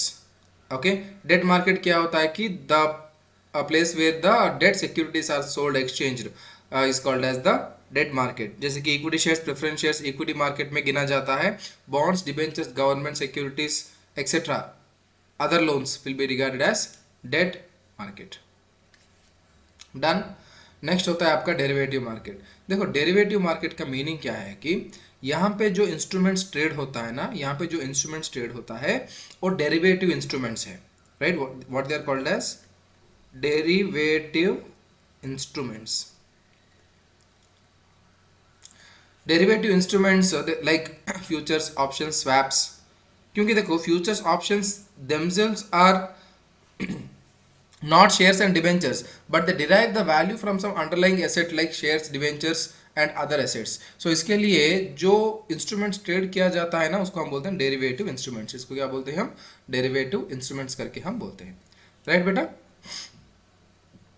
Next, forex market, nothing but the market where the foreign currencies are purchased and sold, is called as forex market. देखो whenever use the word market, it is not a physical place, क्योंकि आजकल market physical place में, एक place में तो होता नहीं है, सब कुछ ऑनलाइन होता है ना? एंड कुछ ऑफलाइन भी होता है। Have you understood this? So जहाँ पे फॉरेन एक्सचेंज ट्रेड होता है, फॉरेन एक्सचेंज का मतलब क्या होता है कि other than Indian currency all other foreign countries का करेंसीज फॉरेक्स माना जाता है ना? सो अगर ये फॉरेक्स परचेसिंग एंड सेलिंग किया जाता है उसको हम बोलते हैं क्या? Forex market. Next, commodity market. Commodity market क्या होता है बेटा? जैसे शेयर मार्केट में शेयर्स बेचा जाता है, खरीदा जाता है, कमोडिटी मार्केट में जो फिजिकल गुड्स होते हैं ना, जैसे रॉ मटेरियल्स होता है, गोल्ड होता है, सिल्वर होता है, व्हीट होता है, वेजिटेबल्स होता है, जो परचेज एंड सेलिंग किया जाता है ना बेटा, उसको हम बोलते हैं commodity market. Okay, next we have over the counter market versus exchange traded market. Okay, see over the counter क्या होता है कि you have this decentralised system.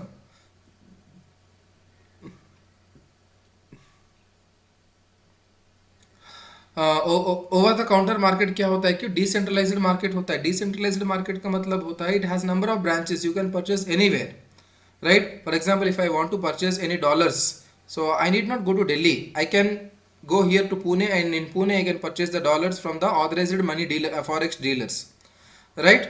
Whereas coming to exchange traded funds, exchange traded जो traded होते हैं ना centralized होता है। For example, if I want to purchase gold ETFs, silver ETFs, can I purchase anywhere in the market? क्या मैं Mumbai markets में, कहाँ पे फाइनेंशियल मार्केट्स में परचेज कर सकता हूँ? पुणे मार्केट में परचेज कर सकता हूँ? दिल्ली का मार्केट में परचेज नहीं परचेज कर सकता हूँ बेटा, मुझे बस NSE BSE से ही मिलेगा, है ना? मुझे अगर ADRs खरीदना है, GDRs खरीदना है, क्या मैं हर एक गली में खरीद सकता हूँ? नहीं खरीद सकता हूँ, मुझे वो कंसर्न्ड ऑथराइज्ड पर्सन के पास जाना पड़ेगा, वहां से ही खरीदना पड़ेगा। Okay, next coming to the concept of cost of capital. बेटा लिसन, यहाँ पे सुनो, केयरफुली सुनो, मैं अभी समराइज कर देता हूँ तुम्हारे लिए। समराइज कर देता हूँ पूरा कॉस्ट ऑफ कैपिटल जो है ना, मैं समराइज कर देता हूँ एक एक सोर्स ऑफ कैपिटल के साथ। देखो बेटा, पहले सोर्स हमारा हो गया डेट। ओके, हो गया डेट। देखो बेटा, डेट का जो कॉस्ट होता है ना, उसको हम बोलते हैं कॉस्ट ऑफ डेट, केडी बोलते हैं। ओके, एंड जो डेट हम लेके आते हैं ना, वो कैपिटल है। डेट के ऊपर जो हम पेमेंट करते हैं उसको हम बोलते हैं इंटरेस्ट।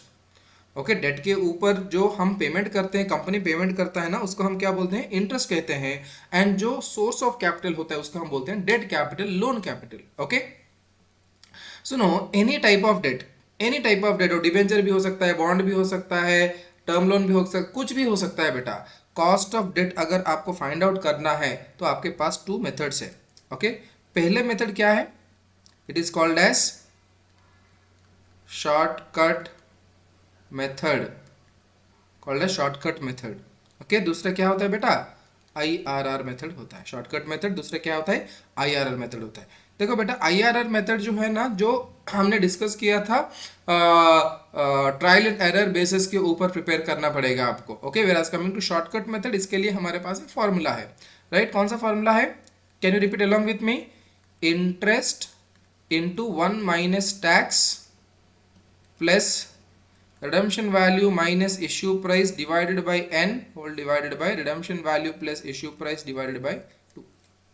ओके, INT का मतलब इंटरेस्ट है, इंटू 1 माइनस टैक्स रेट। बेटा 1 माइनस टैक्स रेट हम क्यों लेते हैं, क्योंकि देखो, अगर मैं 10 रुपीज इंटरेस्ट डिबेंचर होल्डर को पेमेंट करता हूं, कंपनी के लिए कॉस्ट 10 रुपीज नहीं है, क्योंकि 10 रुपीज सीधा प्रॉफिट एंड लॉस अकाउंट में चले जाएगा। अगर 30% टैक्स रेट होगा तो माइनस 30% होके मुझे 7 रुपीज ही लगेगा। Means my real cost will become 7 rupees but not 10 rupees, but I will pay 10 rupees. Listen everyone, I will pay 10 rupees, but the benefit, I mean the net cost if I take it is only 7 rupees, it is not 10 rupees. Okay, so here we consider the benefit of tax. So RV का मतलब होता है redemption value. Okay, RV क्या होता है बेटा, redemption value, and IP क्या होता है, इश्यू प्राइस होता है, इश्यू प्राइस होता है। ओके, इश्यू प्राइस होता है। देखो, इश्यू प्राइस भी हो सकता है, मार्केट प्राइस भी हो सकता है, नेट प्रोसीड्स भी हो सकता है ना। देखो बेटा, अगर इश्यू प्राइस कंपनी में है तो डायरेक्टली इश्यू प्राइस ले लेंगे, अगर मार्केट प्राइस दिया हुआ है तो हम मार्केट प्राइस ले लेंगे। अगर issue price plus flotation cost दोनों दिया हुआ है, right, issue price plus flotation cost दोनों क्वेश्चन में आपको दिख रहा है, in that case we need to take net proceeds. It is nothing but issue price minus flotation cost. Okay, देखो बेटा, इश्यू प्राइस क्या होता है कि whenever the company issues the debentures, उसको बोलते हैं हम issue price. Issue can be done at what, par, par का मतलब होता है फेस वैल्यू, और it can be at premium, और it can be at discount. Okay, जैसे कि 100 रुपीज में फेस वैल्यू बोलूंगा, फेस वैल्यू अगर कंपनी इश्यू करता है at 105 then it is called as premium. अगर कंपनी 95 पे इशू करता है it's called as discount. Right, in either of the cases जो 95, 100, 105 होता है ना, उसको हम इशू प्राइस बोलते हैं। Have you all understood. Next, redemption value. Redemption का वैल्यू का मतलब क्या होता है कि रीपेमेंट वैल्यू, क्योंकि डिबेंचर्स दे के आप पैसा लेके आइए कंपनी में 5 साल के लिए, 10 साल के लिए, उसके बाद तो पेमेंट करना पड़ता है आपको। जो पेमेंट करना पड़ता है ना बेटा, उसको हम बोलते हैं क्या, redemption value. Redemption value can also be at par, at premium और एट डिस्काउंट। देखो, क्वेश्चन में अगर कुछ भी नहीं कहा गया तो जो रिडेम्पशन होता है ना बेटा, वो हमेशा फेस वैल्यू भी होता है। राइट, कंपनी में कहा गया कि प्रीमियम पे इशू करते हैं, डिस्काउंट में इशू, प्रीमियम पे रिडीम करते हैं, डिस्काउंट पे रिडीम करते हैं, you need to take accordingly. Right, एक टर्मिनोलॉजी आपको जानना चाहिए, ये टर्मिनोलॉजी आपको सीखना चाहिए। Okay, this is all about our cost of debt, it's all about our cost of debt. Any doubt till here? Any doubt till here? Once I will go to our YouTube. हाँ, yes, angel, correct. बेटा और कोई doubts है, और कोई doubts है बेटा? अगर डाउट्स होगा तो सीधा चैट बॉक्स में डाल दो, 1 मिनट के बाद मैं देखूंगा, देखने के बाद मैं रिप्लाई दूंगा, जरूर रिप्लाई दूंगा बेटा। Okay, so let us go back to our discussion related to the next cost. बेटा सेकंड कॉस्ट हमारा क्या है बेटा, प्रेफरेंस शेयर्स का cost, preference shares cost. So cost of preference shares. बेटा सुनो, कॉस्ट ऑफ प्रेफरेंस शेयर्स होता क्या है? कंपनी जब प्रेफरेंस शेयर्स इशू करता है ना बेटा, कंपनी को डिविडेंड भी पेमेंट करना पड़ता है। देखो मैंने कहा था जो डिविडेंड पेमेंट किया जाता है वो प्रॉफिट से किया जाता है, राइट? प्रॉफिट्स मतलब प्रॉफिट आफ्टर टैक्स जो आता है ना, उससे प्रेफरेंस डिविडेंड पेमेंट किया जाता है।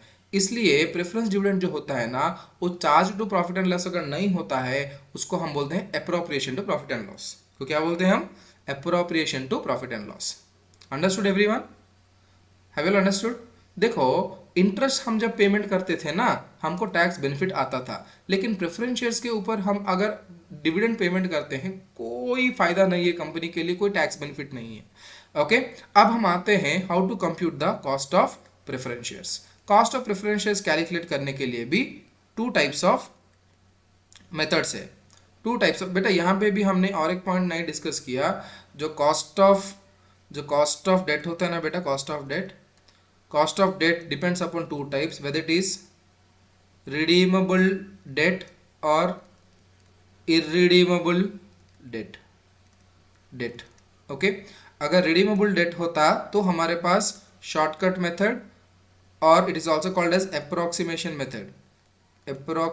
मेथड बोलते हैं इसको, and the second one is IRR होता है, राइट? लेकिन irredeemable debt होगा, अगर irredeemable debt होगा, it is nothing but cash flows divided by R, है ना? यहाँ पे कैश फ्लोस क्या होता है बेटा? Interest into 1 minus tax divided by R. R का मतलब जो डिस्काउंट रेट होता है ना? So you get the irredeemable debt. Next देखो, यहाँ पे कॉस्ट ऑफ प्रेफरेंस शेयर्स हम डिस्कस कर रहे हैं। कॉस्ट ऑफ प्रेफरेंस शेयर्स भी it depends upon two things, whether it is redeemable preference shares या irredeemable preference shares. Irredeemable preference shares, okay. अगर रिडीमेबल प्रेफरेंस शेयर्स होता तो सेम शॉर्टकट मेथड और approximation method, the second one is called what? IRR method। Okay, देखो बेटा यहाँ पे shortcut method क्या होता है कि इट इज प्रेफरेंस डिविडेंड, वहां पे हम इंटरेस्ट लेते थे, यहाँ पे हम लेंगे preference dividend into 1 minus tax, nothing, directly plus redemption value minus issue price divided by n, मतलब number of periods, divided by redemption value plus issue price divided by 2। Okay, IRR method तो change नहीं होगा, IRR method same रहेगा। Next comes to irredeemable preference shares. Okay, यहाँ पे direct formula preference dividend divided by R. R का मतलब होता है cost of capital of the company. Okay, ये होता है cost of I mean discount rate, होता है डिस्काउंट रेट, ये होता है डिस्काउंट रेट। ओके बेटा देखो, डिबेंचर्स और इन जो प्रेफरेंस शेयर्स होता है उसके आगे लिखा होता है डिविडेंड का रेट एंड इंटरेस्ट का रेट। जैसे कि 10% डिबेंचर्स, 10% डिबेंचर्स का मतलब क्या होता है? 10% इंटरेस्ट रेट होता है। 11% प्रेफरेंस शेयर्स मतलब 11% होता है preference dividend. Okay, and remember one point here, remember always one thumb rule here, जो थंब रूल रिमेंबर करो बेटा। देखो जो डिविडेंड और जो इंटरेस्ट कैलकुलेट किया जाता है ना, हमेशा किसके ऊपर किया जाता है? फेस वैल्यू के ऊपर किया जाता है। फेस वैल्यू के ऊपर कैलकुलेशन किया जाता है interest and the dividend, always on the face value. भले कंपनी 105 को इश्यू किया, लेकिन इंटरेस्ट पेमेंट करने के लिए 100 इंटू 10% करना पड़ेगा। Okay, if the company has issued at 120 rupees preference shares, but preference dividend के लिए it is 100 rupees into 11% he calculate करना पड़ेगा। सो थंब रूल क्या है? फेस वैल्यू जो है ना, फेस वैल्यू के ऊपर ही डिविडेंड कैलकुलेट होता है। यहां तक हमारा प्रेफरेंस शेयर्स भी हो गया। Next coming to equity. बेटा cost of equity find out करने के लिए, बेटा cost of equity find out करने के लिए हमारे पास कितने मेथड्स हैं? 5 मेथड्स है, 5 मेथड्स है। First method is called as what? Dividend method. Dividend method में we take expected dividend, D1 का मतलब क्या होता है? Expected dividend divided by market price और net proceeds.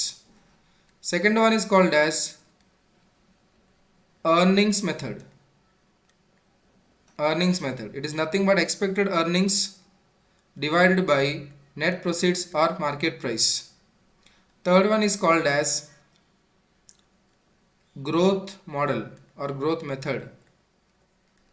So it is D1 by market price or net proceeds plus G, or if you are taking earnings, it is expected earnings divided by net proceeds or market price plus G. Fourth method होता है realised yield method. Realised yield method.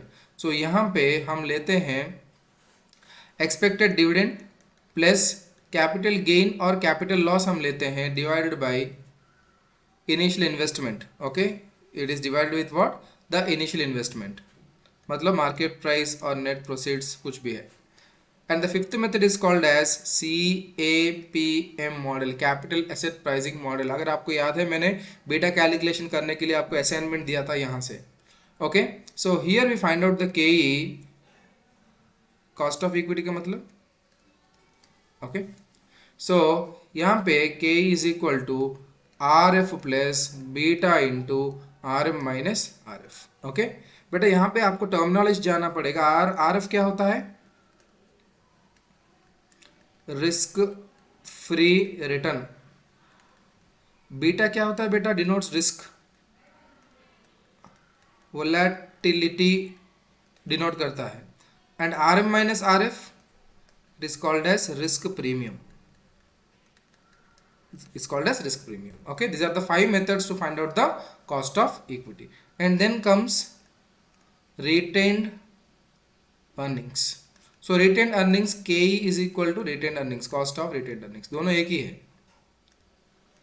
Okay, cost of equity is equal to cost of retained earnings. In very rare case, I told you one rare case where the personal income tax, personal brokerage fees of the shareholder is given, then your cost of retained earnings is equal to cost of equity into 1 minus brokerage percentage into 1 minus tax rate. Okay, but ये question exam में नहीं पूछा जाएगा. अगर पूछ सकते हैं, if at all any question में come, it will come on this. So cost of equity is equal to cost of retained earnings. Done बेटा. See next we are having weighted average cost of capital. See weighted average cost of capital कैसे आएगा? It is nothing but weight of equity into cost of equity plus weight of preference shares into cost of preference shares plus weight of debt into cost of debt plus weight of retained earnings into cost of retained earnings. ये करने से आएगा बेटा. अगर नहीं, अगर आप table चाहते हो तो टेबल में भी कर सकते हो. It is capital, amount, weight, next cost and then cost into weight. So यहाँ पे आ गया इक्विटी, रिटेन्ड अर्निंग्स, डेट और debentures. Okay, term loans, debt का मतलब टर्म लोन्स, डिबेंचर्स एक्सेट्रा, ऐसा आ जाएगा. प्रेफरेंस शेयर्स आपको यहाँ पे टोटल करने से आपको आ जाएगा weighted average cost of capital. बेटा देखो, weighted average cost of capital is also called as discount rate of firm. It's also called as minimum required rate of return to firm. Okay, weighted average cost of capital, also called as overall cost of capital. Overall cost of capital. Done. This is all about the concept of our cost of capital chapter. We are done with the cost of capital chapter. Then next we will go with our next chapter, which is called as capital budgeting. We'll call it as capital budgeting. So capital budgeting 4:57 हुआ बेटा. Hardly another half an hour we'll complete it. Don't worry, it will not be affecting your accounts class. We'll complete as early as possible. Okay, हो गया, सब हो गया.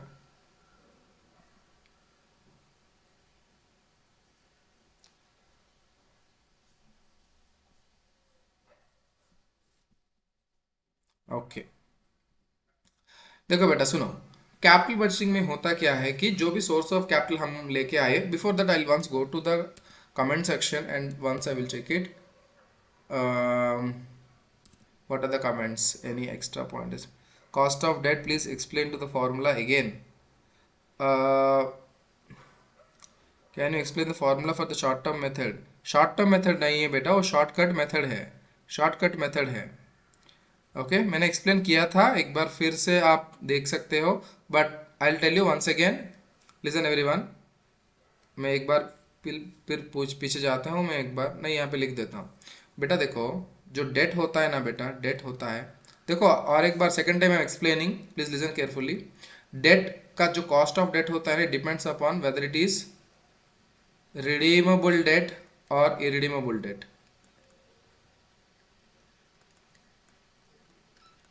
Okay जो redeemable debt होता है ना बेटा, रीपेएबल मतलब कुछ साल के बाद रीपेमेंट होता है. रिडीमेबल डेट का मतलब होता है कभी रीपेमेंट नहीं होता है, बस इंटरेस्ट पेमेंट किया जाता है. ओके रिडीमेबल डेट का कॉस्ट फाइंड आउट करने के लिए, सॉरी, टू मेथड्स है. सो पहला मेथड है हमारा शॉर्टकट मेथड. शॉर्टकट मेथड में it is interest into one minus tax plus redemption value minus issue price divided by N whole divided by redemption value plus issue price by 2. आपको बस ये याद रखना पड़ेगा, क्वेश्चन से पिकअप करके यहाँ पे डाल के आंसर आ जाएगा आपका. हाँ प्लीज रिमेंबर दिस केयरफुली. जो इरिडीमेबल डेट होता है ना बेटा, it is just interest into one minus tax divided by the rate of interest or the cost of capital, whatever is given in the question. Right, Rupa? I guess I have explained it. Uh,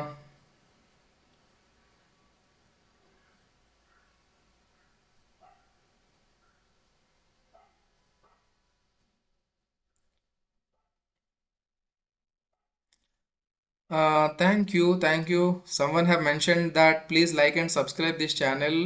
Please support this channel. Thank you so much. Thank you so much for your what we say, for encouraging the viewers to listen and comment in my channel. Sir how to know it is redeemable और redeemable. बेटा देखो listen everyone. अगर question में दिया हुआ है कि if it in the question it is given that the debentures are repayable after 5 years और 8 years और 10 years, का मतलब क्या होता है बेटा, रीपेमेंट करना पड़ता है, मतलब वो रिडीमेबल ही होता है ना. नहीं तो क्वेश्चन में दिया होगा कि इट इज रिडीमेबल, कुछ तो दिया होगा क्वेश्चन में. हाँ don't worry. Okay next. Sir वैक का फॉर्मूला. बेटा वैक का फॉर्मूला मैंने बताया था बेटा, फिर से आपको चाहिए तो ठीक है. देखो बेटा, आप वैक का फॉर्मूला चाहते हो तो just multiply the cost of capital, I mean cost of the specified capital with weight of that. So cost of equity into weight of equity plus cost of debt into weight of debt into cost of debt plus weight of preference shares into cost of preference shares plus weight of retain earnings into cost of retain. जितने भी Capitals होता है ना बेटा, सबका wait निकाल दो. Wait का मतलब प्रोपोर्शन होता है, परसेंटेज होता है, राइट. अगर 100 रुपीज में मेरा इक्विटी 20 रुपीज है तो वेट कितना आएगा बेटा, 20% ही आएगा ना. अगर मेरा डेट जो है वो 70 रुपीज है, मतलब मेरा वेट ऑफ डेट कितना आएगा, 70% आएगा. 70/100 इंटू 70/100 है ना. So take the specified weights and multiplied with specified cost, add everything, you get cost of capital. Okay done. बेटा सीएपीएम मॉडल फिर एक्सप्लेन करना तो हमको टाइम हो जाएगा बेटा, अभी तो 5 बज गया, but still I will do it. Listen. So CAPM model के अंदर जो के ई फाइंड आउट करते हैं ना, it is nothing but R F plus beta into R M minus R F.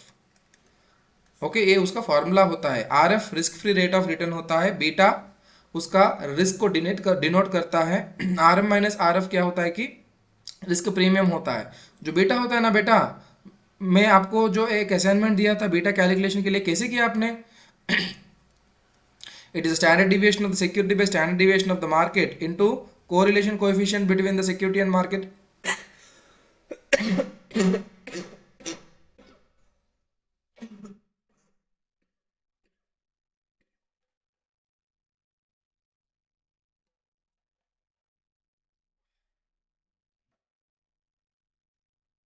है ना बेटा, you would have computed like this, that is called as beta.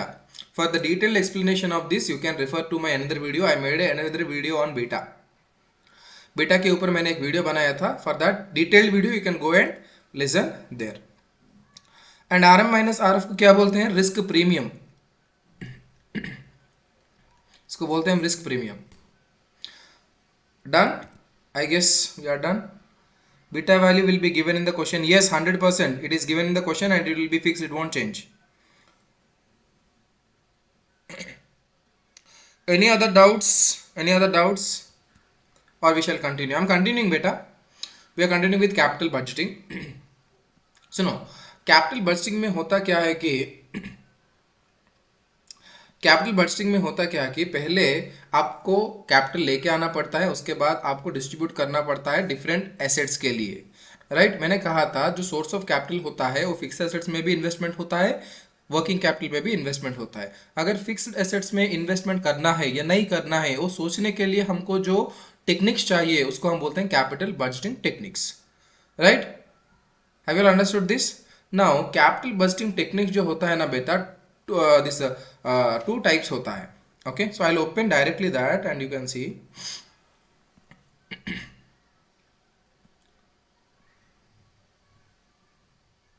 हाँ है, देखो बेटा, everyone please look onto the screen.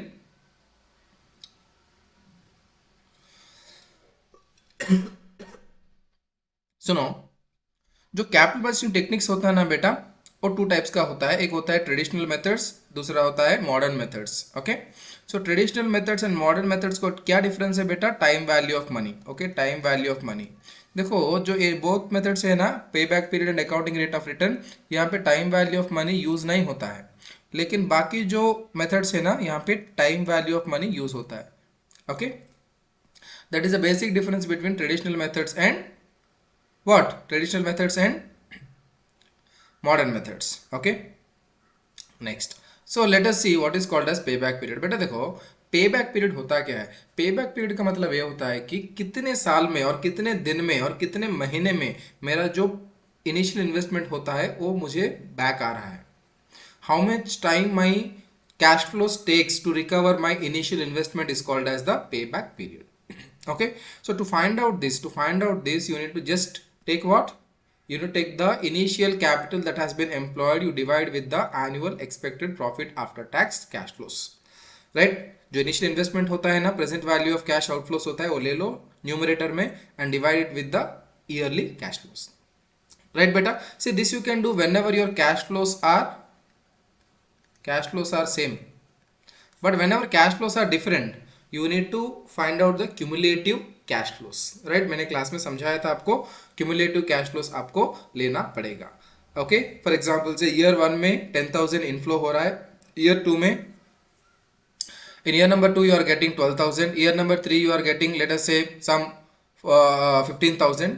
So in that case first year 10,000, second year 10,000 plus 12,000, it will become 22,000 है ना. Third year it is 10,000 plus 12,000 plus 15,000. Right, 22,000 plus 15,000 37,000. इसको बोलते हैं हम cumulative cash flows. And see in which year you are getting your पे back period. Okay बेटा देखो पे बैक पीरियड में डिसीजन मेकिंग कैसे होता है? व्हाट हैपेंस इन पे back period and how decision making is made? Have I mentioned anywhere? Not mentioned. तो सुनो बेटा सुनो, जो पे बैक पीरियड होता है ना यहाँ पे डिसीजन मेकिंग कैसा होता है बेटा? पे बैक पीरियड में decision making it depends upon whether they are single projects or they are multiple projects. Okay, single projects में अगर पे back period is greater then pre determined पे बैक पीरियड, और कंपनी का एक स्टैंडर्ड पे back period होता है बेटा, उससे कंपेयर करना पड़ता है पे बैक का प्रोजेक्ट का पे back period. Okay, payback period alone cannot give you any decision, you need to compare with predetermined payback period. Okay, ज्यादा होना चाहिए कम होना चाहिए? कम होना चाहिए. Right, in that case, in this case we reject it. Means अगर payback period is greater than predetermined payback period, it is not a good project, so we reject it. The second one is if payback period is less than predetermined payback period, then we accept it. Then we what? accept it. Now comes the multiple projects. Again, in multiple projects, it depends upon whether they are mutually independent projects or they are mutually exclusive projects. Okay, meaning of independent projects means the decision making of one project does not depend upon the other projects. But mutually exclusive projects means acceptance or rejection of one project or one machine will automatically reject the other projects. So here decision making will be, here you have independent projects, right? So you can accept any number of projects depending upon the money that you are having. So here accept all projects where payback period is less than predetermined payback period. यहाँ पे accept the lowest payback period.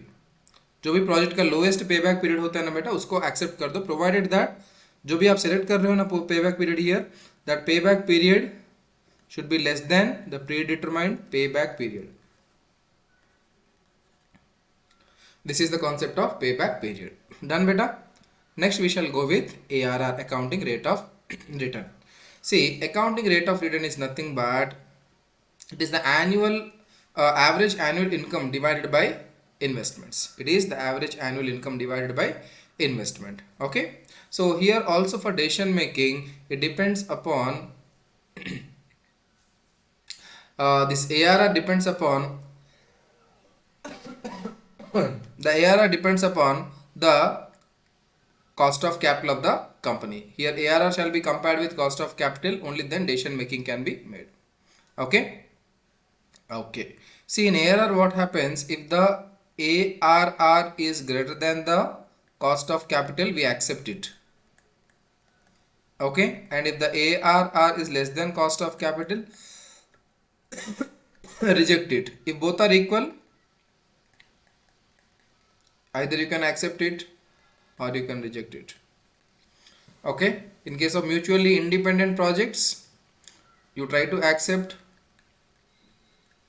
all projects where ARR is greater than cost of capital. In case of mutually exclusive projects, you accept highest ARR, the project which is giving you highest ARR. Right? See, in these two techniques what happens is time value of money is not used. Okay, in these two, okay, already here I have given it. You can once view this. So in these two techniques, time value of money is not used. So as of now we are not using it. Okay. So then comes our concept of NPV. Okay. So in NPV what happens, we try to discount all the cash flows to the present value by using the cost of capital. Okay, जो cost of capital और discounting factor होता है ना, वो use करके हम discounting कर लेते हैं, उसके बाद हम ऐड कर देते हैं, we get present value of cash inflows and then we reduce present value of cash outflows, we get NPV. So NPV is equal to present value of cash inflows minus present value of cash outflows. Next देखो decision making हम कैसे करते हैं. If the NPV is greater than 0, we accept it. NPV is less than 0, we reject it. NPV is exactly equal to 0, either you can accept it or reject it. In case of multiple projects, see whether they are mutually independent projects. In that case, accept all the projects which are having positive NPV. If they are mutually exclusive events, in that case, accept all the projects, accept the project with highest NPV. This is the decision rule under NPV. So are you able to understand this? Next comes your IRR. Next comes your IRR. See, in NPV we are finding out whether we are having a profit or a loss from this project, but in IRR our primary duty is to find out the discount rate. Our primary duty is to find out what? The discount rate directly. So that is the reason why we use trial and error method. Trial and error method. Okay, so we try to find out the NPV at one lower rate and we try to find out the NPV at one higher rate, and then we find out the IRR by using a formula called as lower rate plus NPV at lower rate divided by NPV at higher rate, lower rate minus NPV at higher rate into higher rate minus lower rate. सो ये करने से आपको आ जाएगा आपका IRR. Okay, कितना project generate कर रहे हैं उसको हम बोलते हैं IRR. डिस्काउंटेड क्या है बेटा? डिस्काउंटेड ये होता है कि कंपनी को कितना चाहिए, लेकिन IRR क्या होता है? वो प्रोजेक्ट कितना रिटर्न जनरेट करता है वो बोलता है IRR. कंपनी को जितना चाहिए उसको बोलते हैं हम cost of capital. So IRR हमेशा किससे कंपेयर होता है? कॉस्ट ऑफ कैपिटल से कंपेयर होकर आपका डिसीजन मेकिंग किया जाता है. Okay, so coming to the decision rule, here again it is same.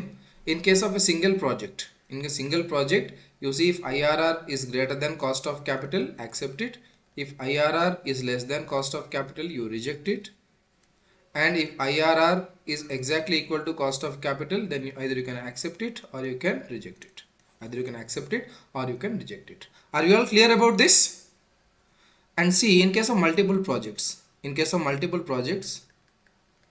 again you need to check whether they are mutually independent projects. In that case, accept all projects where IRR is greater than cost of capital. In case of exclusive projects, select the project with highest IRR. Okay, this is called as the decision making of IRR. Okay, see, the basic difference between NPV and IRR is there we are finding out the value, here we are finding out the return that is given by the project. Next, but next listen, discounted payback period is same as payback period. The only thing is normal payback period में हम directly cash flows ले लेते हैं, लेकिन discounted payback period में हम क्या करते हैं, पहले जो cash flows होता है ना उसको discount rate से multiply करते हैं. Right, we take discount rates, we take the cash flows, उन दोनों को multiply करने के बाद हमको आएगा discounted cash flows. तब हम बनाते हैं, then we find out what cumulative cash flows, and then we find out the payback period. Okay,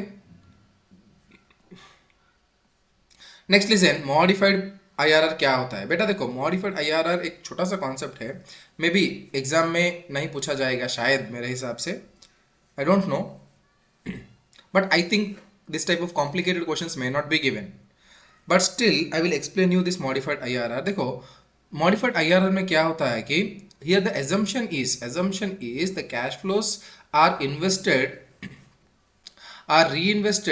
at the cost of capital of the company for the balance period of the life of the asset or the project.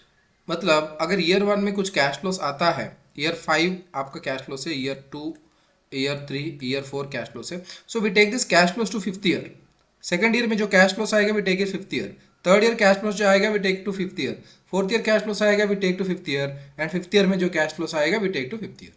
And we add all of them, we get present value of cash inflows, है ना, and we have present value of cash outflows, है ना. Now that discount rate at which these two will be equal is equal to MIR.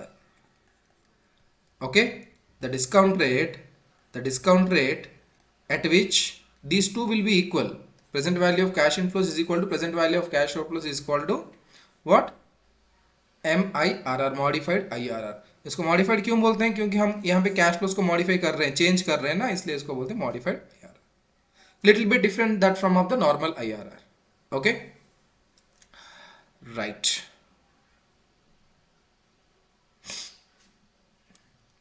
So this is all about your capital budgeting.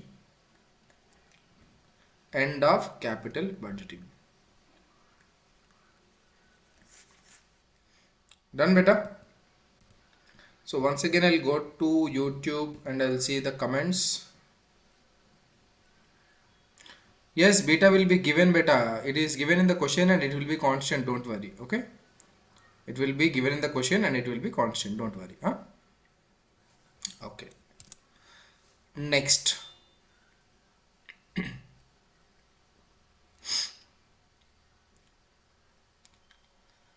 So next आता है बेटा हमारा capital structure theories. Okay, capital structure theories.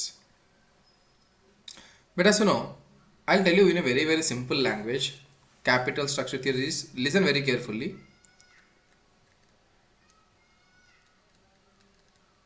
Capital structure theories, बेटा capital structure theories में दो type का this structures होता है. One is called as capital structure relevance theories and the second one is called as capital structure irrelevance theories. Okay, relevance theory में आपको आता है net income approach, traditional approach and with tax. And यहाँ पे आता है irrelevance में net operating income approach and then यहाँ पे आते हैं विदाउट टैक्स. देखो बेटा, रिलेवेंस थियरी का मीनिंग्स क्या है कि irrelevance theory says that your change in capital structure will not change cost of capital and cost of capital if it is not changing it will also not affect your value of firm. But relevance theory ये बोलता है कि अगर capital structure में change आ गया तो आपका कॉस्ट ऑफ कैपिटल चेंज आ जाएगा एंड आपका वैल्यू ऑफ द फर्म भी चेंज हो जाएगा. इसलिए उसको बोलते हैं रिलेवेंस, इसको यहाँ पे बोलते हैं इररिलेवेंस. सो देखो नेट इनकम अप्रोच में क्या होता है. सो listen carefully.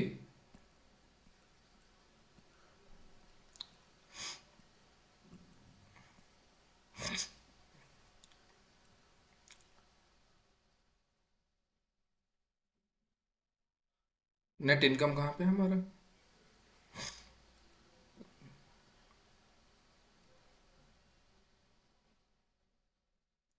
Net income approach कहाँ है हमारा? Okay listen. So net income approach,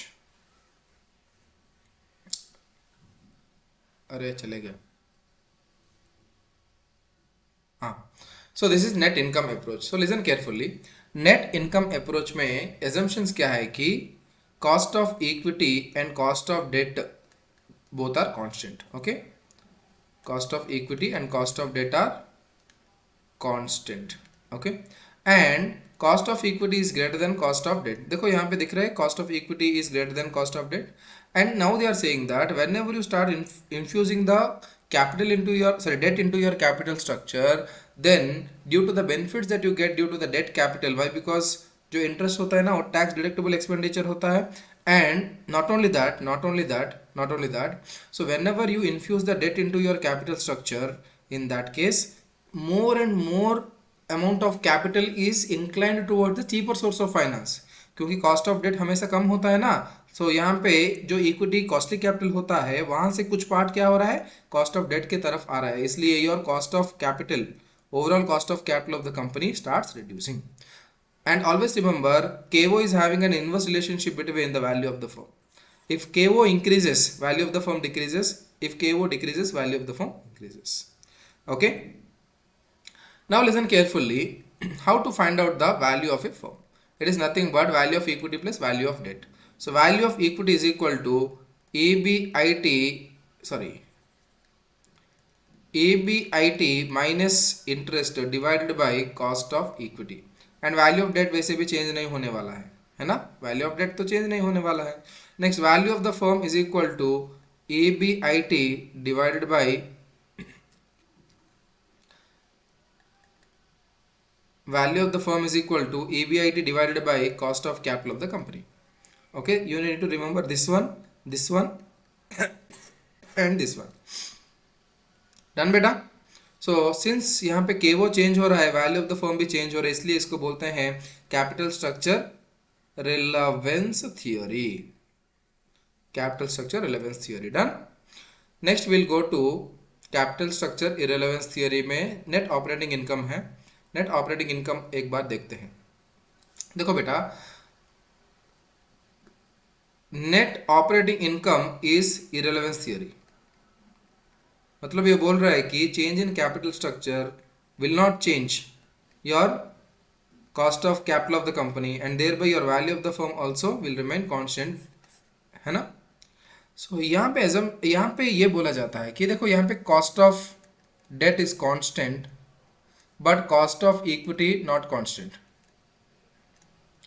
okay, so as you start infusing the debt capital into the capital structure, आपके कैपिटल स्ट्रक्चर में अगर परसेंटेज ऑफ डेट इंक्रीज हो जाएगा तो क्या होता है, आपको बेनिफिट आता है ना.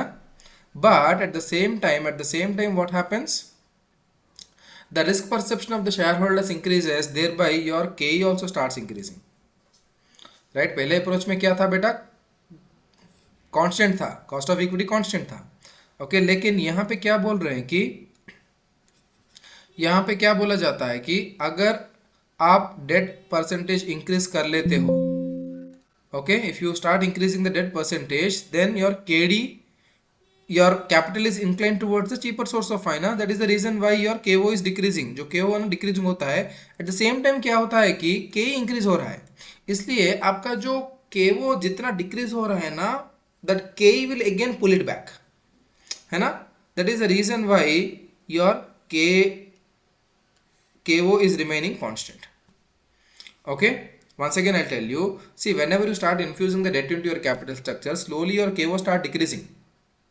But when ever the KE is increasing, risk perception of the share holders increase हो रहा है, इसलिए वापस में क्या होगा कि आपका KO फिर से इंक्रीज हो जाएगा. मतलब जितना डिक्रीज हुआ उतना इंक्रीज होगा, एंड देयर बाय योर KO रिमेन्स कांस्टेंट. अगर KO कांस्टेंट हो जाएगा तो वैल्यू ऑफ द फर्म क्या होगा बेटा, कांस्टेंट ही होगा, है ना. इसलिए इसको कैपिटल स्ट्रक्चर इररिलेवेंस थ्योरी बोला जाता है. And then comes our traditional approach. See, traditional approach is also capital structure relevance theory. Okay, so यहाँ पे अगर आप देखेंगे तो KD एक्चुअली कांस्टेंट होना चाहिए, लेकिन KD भी इंक्रीज हो रहा है, क्योंकि beyond certain debt into your capital structure, आपका कैपिटल स्ट्रक्चर में अगर डेट इंक्रीज करते करते करते जाओगे आप लोग, तो आपका कॉस्ट ऑफ डेट कांस्टेंट नहीं रहेगा, कॉस्ट ऑफ डेट भी इंक्रीज हो जाएगा. देखो बेटा, कॉस्ट ऑफ इक्विटी तो वैसे भी इंक्रीज ही होने वाला है ना, but cost of debt actually constant रहना चाहिए, लेकिन वो भी इंक्रीज हो रहा है after certain limit. Okay, why, because not only equity share holders are afraid here, debt holders are also afraid here, क्योंकि ऑलरेडी ओल्ड डेट पेमेंट करना पड़ेगा, उसके बाद ही न्यू डेट को पेमेंट करना पड़ेगा. तो जो न्यू डेट प्रोवाइडर्स है ना, उनको ये डर लगेगा कि क्या कंपनी में सचमुच पैसा है डेट को रीपेमेंट करने के लिए. इसको हम बोलते हैं बैंकरप्सी रिस्क आ जाता है ज्यादा डेट होने से. तो डेट होने से कंपनी को फायदा है, नो डाउट इन दैट, लेकिन ज्यादा डेट नहीं होना चाहिए कंपनी में, राइट. इसलिए आपका जो KO है ना, एक KO है, KO डिक्रीज होगा and after certain limit it start increasing, and this point is called as optimal capital structure. Okay, इस ये जो परसेंटेज, ये जो कॉम्बिनेशन है ना बेटा, इसको हम बोलते हैं optimal capital structure, right. Have you all understood this point? This is all about our concept of traditional approach. Okay, यहां पर भी सेम आपको याद रखना पड़ेगा, value of the firm is equal to value of equity plus value of debt, and value of equity is equal to EBIT minus interest divided by cost of equity, and क्या बोलते हैं, value of the firm is equal to EBIT divided by cost of capital of the company, right. And then comes our approach. Okay, देखो पहला approach without tax. See, is telling three propositions. First proposition is value of a levered company is equal to value of unlevered company. बेटा देखो, पूरा आप model सीखने के लिए, model जानने के लिए मैंने एक वीडियो बनाया, you can please go and listen that. Okay, but here I can only give you the summary. Here I can only give you what,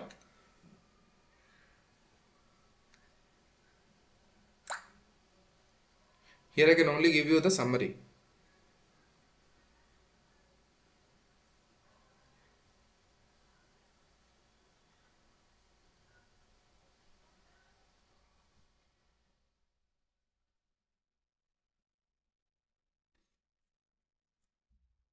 He can only give you the summary. Okay, so as per value of a levered company is equal to value of unlevered company. Okay, so how will you find out value of unlevered company? देखो बेटा जी, जो unlevered company होता है ना, उनका capital structure में कोई date होता नहीं है. जो लीवर्ड कंपनी होता है, कैपिटल स्ट्रक्चर में डेट भी होता है, इक्विटी भी होता है. So value of unlevered company is equal to EBIT divided by cost of equity of levered company, right. So levered company में, जो अनलीवर्ड कंपनी में एक ही तरह कैपिटल होता है, उसको हम बोलते हैं cost of equity. So cost of equity को हम cost of capital of the entire company भी बोल सकते हैं. है ना. So it can also be written EBIT divided by cost of capital of a unlevered company. Unlevered है ना, unlevered company.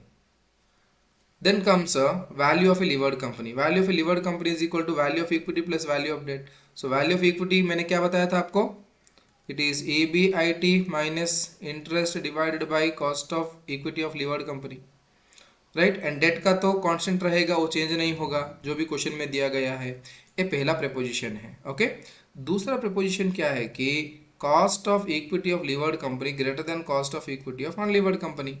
अनलीवर्ड कंपनी में भी शेयर होल्डर्स होते हैं, लीवर्ड कंपनी में भी शेयर होल्डर्स होते हैं, लेकिन अनलीवर्ड कंपनी से ज्यादा risky levered company share holders bear करते हैं. क्योंकि अनलीवर्ड कंपनी में क्या होता है कि जो भी प्रॉफिट्स आते हैं शेयर होल्डर्स लेके जाते हैं टैक्स पेमेंट करने के बाद. लेकिन लीवर्ड कंपनी में क्या होता है कि जब प्रॉफिट्स आता है तब पहले इंटरेस्ट पेमेंट करना पड़ता है, उसके बाद टैक्स पेमेंट करना पड़ता है, उसके बाद शेयर होल्डर्स को दिया जाता है. इसलिए the risk taken by the levered company share holders is high, so their expectation also high. So cost of equity of a levered company is equal to cost of equity of unlevered company plus cost of equity of unlevered company minus cost of debt into debt by equity. Right? This is how we find out the cost of equity of a levered company. And third proposition is saying that if the company value want to change, then it can change due to any other reasons, but not due to capital structure decisions. Okay? अगर with tax होगा, with tax होता है, तो पहले proposition क्या है कि value of levered company is greater than value of unlevered company. So same value of unlevered company is equal to EBIT divided by cost of equity of unlevered company और cost of capital of unlevered company. Then value of levered company is equal to value of equity plus value of debt. Value of equity is equal to EBIT. देखो यहाँ पे 1 minus tax आएगा, with tax है ना, तो EBIT minus interest. Sorry, I'm very sorry. Just a minute. Sorry.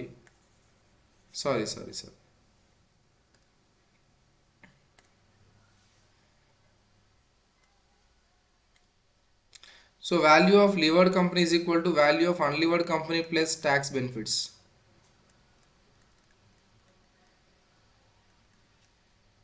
Okay, tax benefits is nothing but debt into tax rate. Next, second point is value of cost of equity of levered company greater than cost of equity of unlevered company. Cost of equity of levered company is equal to cost of equity of unlevered company plus same, it will not change, only change is debt into 1 minus tax आएगा. कहाँ पे चले गया? debt into 1 minus tax divided by equity. बस इतना ही difference है और कुछ नहीं है. So this is all about your capital structure theories.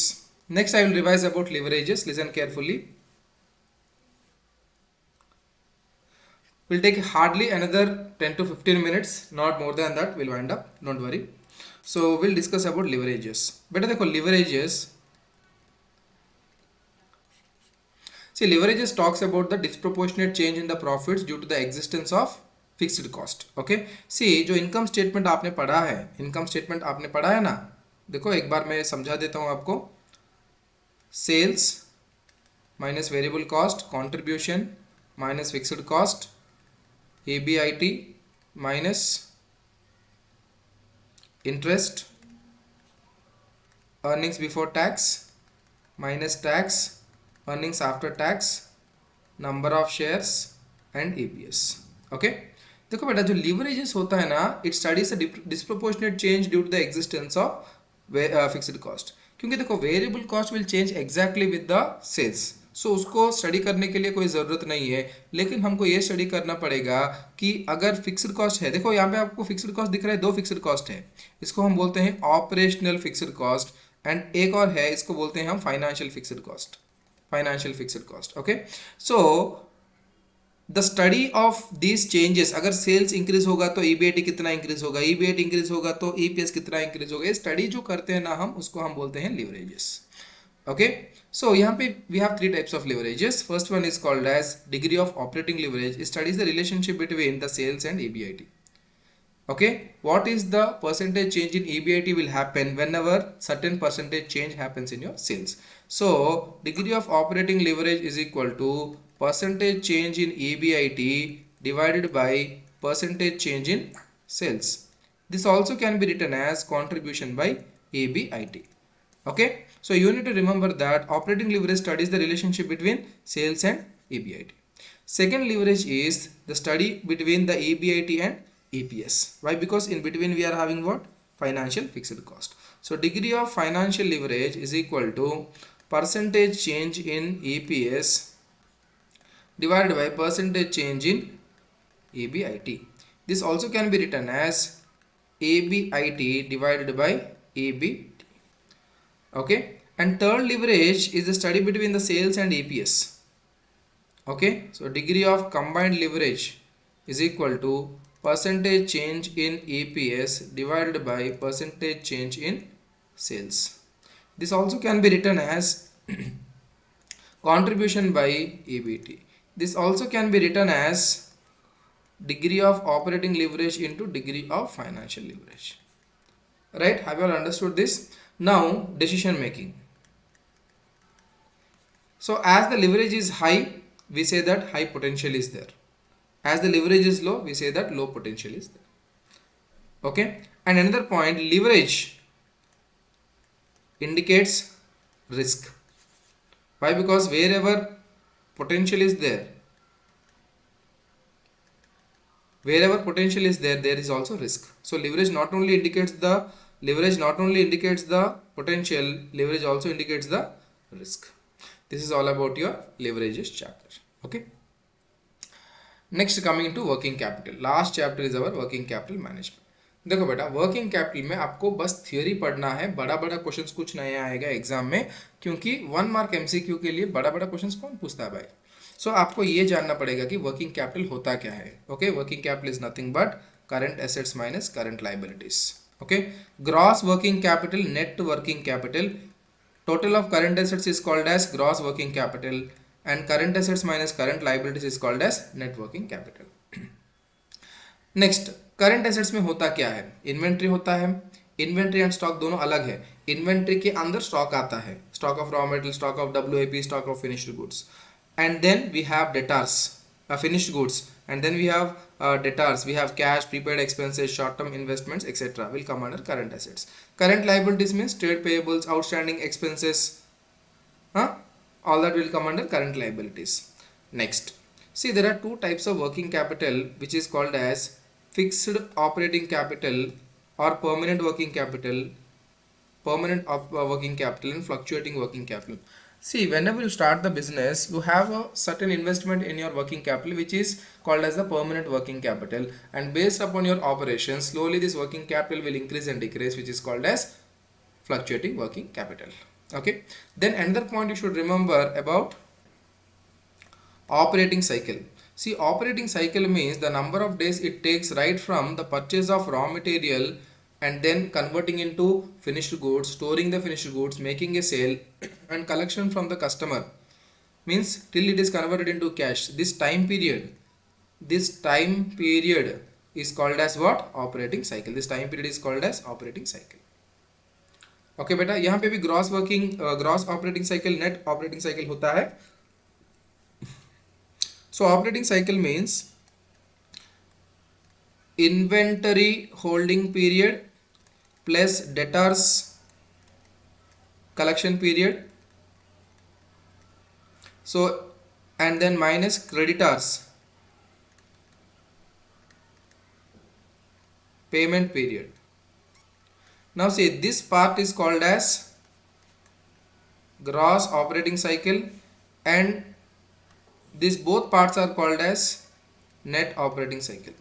So the decision, so if the operating cycles are high, then it is good for the company. If the operating cycles is low, it is bad for the company. Right, this much is about the concept of working capital. Estimation of working capital आपको सीखने की कोई जरूरत नहीं है, क्योंकि उतना बड़ा बड़ा क्वेश्चंस कोई नहीं पूछ सकता है. Right, So this is all about the summary of the financial management for your Monday exams. Okay, we are done with our discussion. I will once check your chat box. Right now I am seeing your chat box. Beta will be given in the question. Yes, it is given. MIR I have done. Thank you for clearing the doubts. Akshat. Okay, beta. Done. Thank you. And then Karthik. After completing the live, please publish it. Yes, I will publish it definitely. No doubt in that. I'll check how to publish it and I will publish it. Rupa sir, since it is an MCQ type question exam, will there be a numerical questions from cost of capital? देखो बेटा, definitely.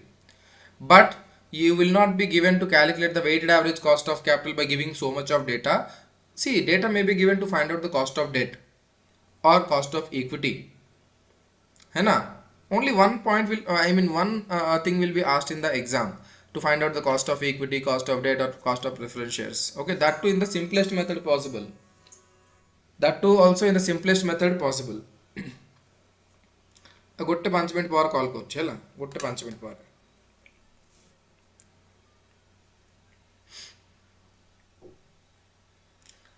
Right. Yes, it will be given beta, but small questions will be given. I don't think big questions are asked in the exam. Anything else beta that we can discuss? I guess that we'll stop here. You can take some rest and again join for your accounts revision. So I'll try to publish it. Thank you so much for supporting and for joining even on Sunday.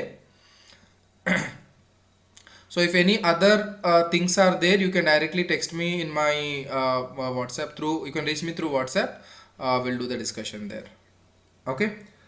Thank you so much.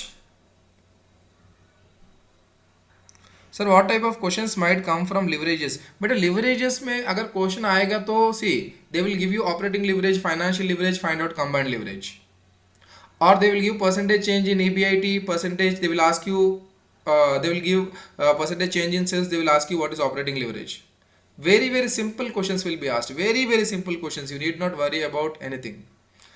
Okay, thank you sir. Yes, I am from PIBM. Okay, ultimately you have revealed your name at the end of the session. Okay, ठीक है gaming person. Suresh, thank you. Yes, we are done. Alright then, I am closing this session. You can disconnect from this and you can join your accounts class. Have a nice time.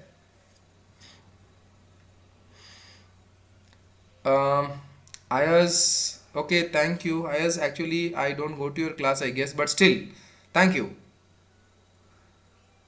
Yes, so this session is not for only PhDM 1 to 4, it is for everyone. Anybody would have joined. And yes, if you get good marks, I'll be the most happiest person in finance. ठीक है, तो I am stopping the live streaming. ठीक है, okay, all the best, study well, bye bye. I am closing this session. Bye everyone.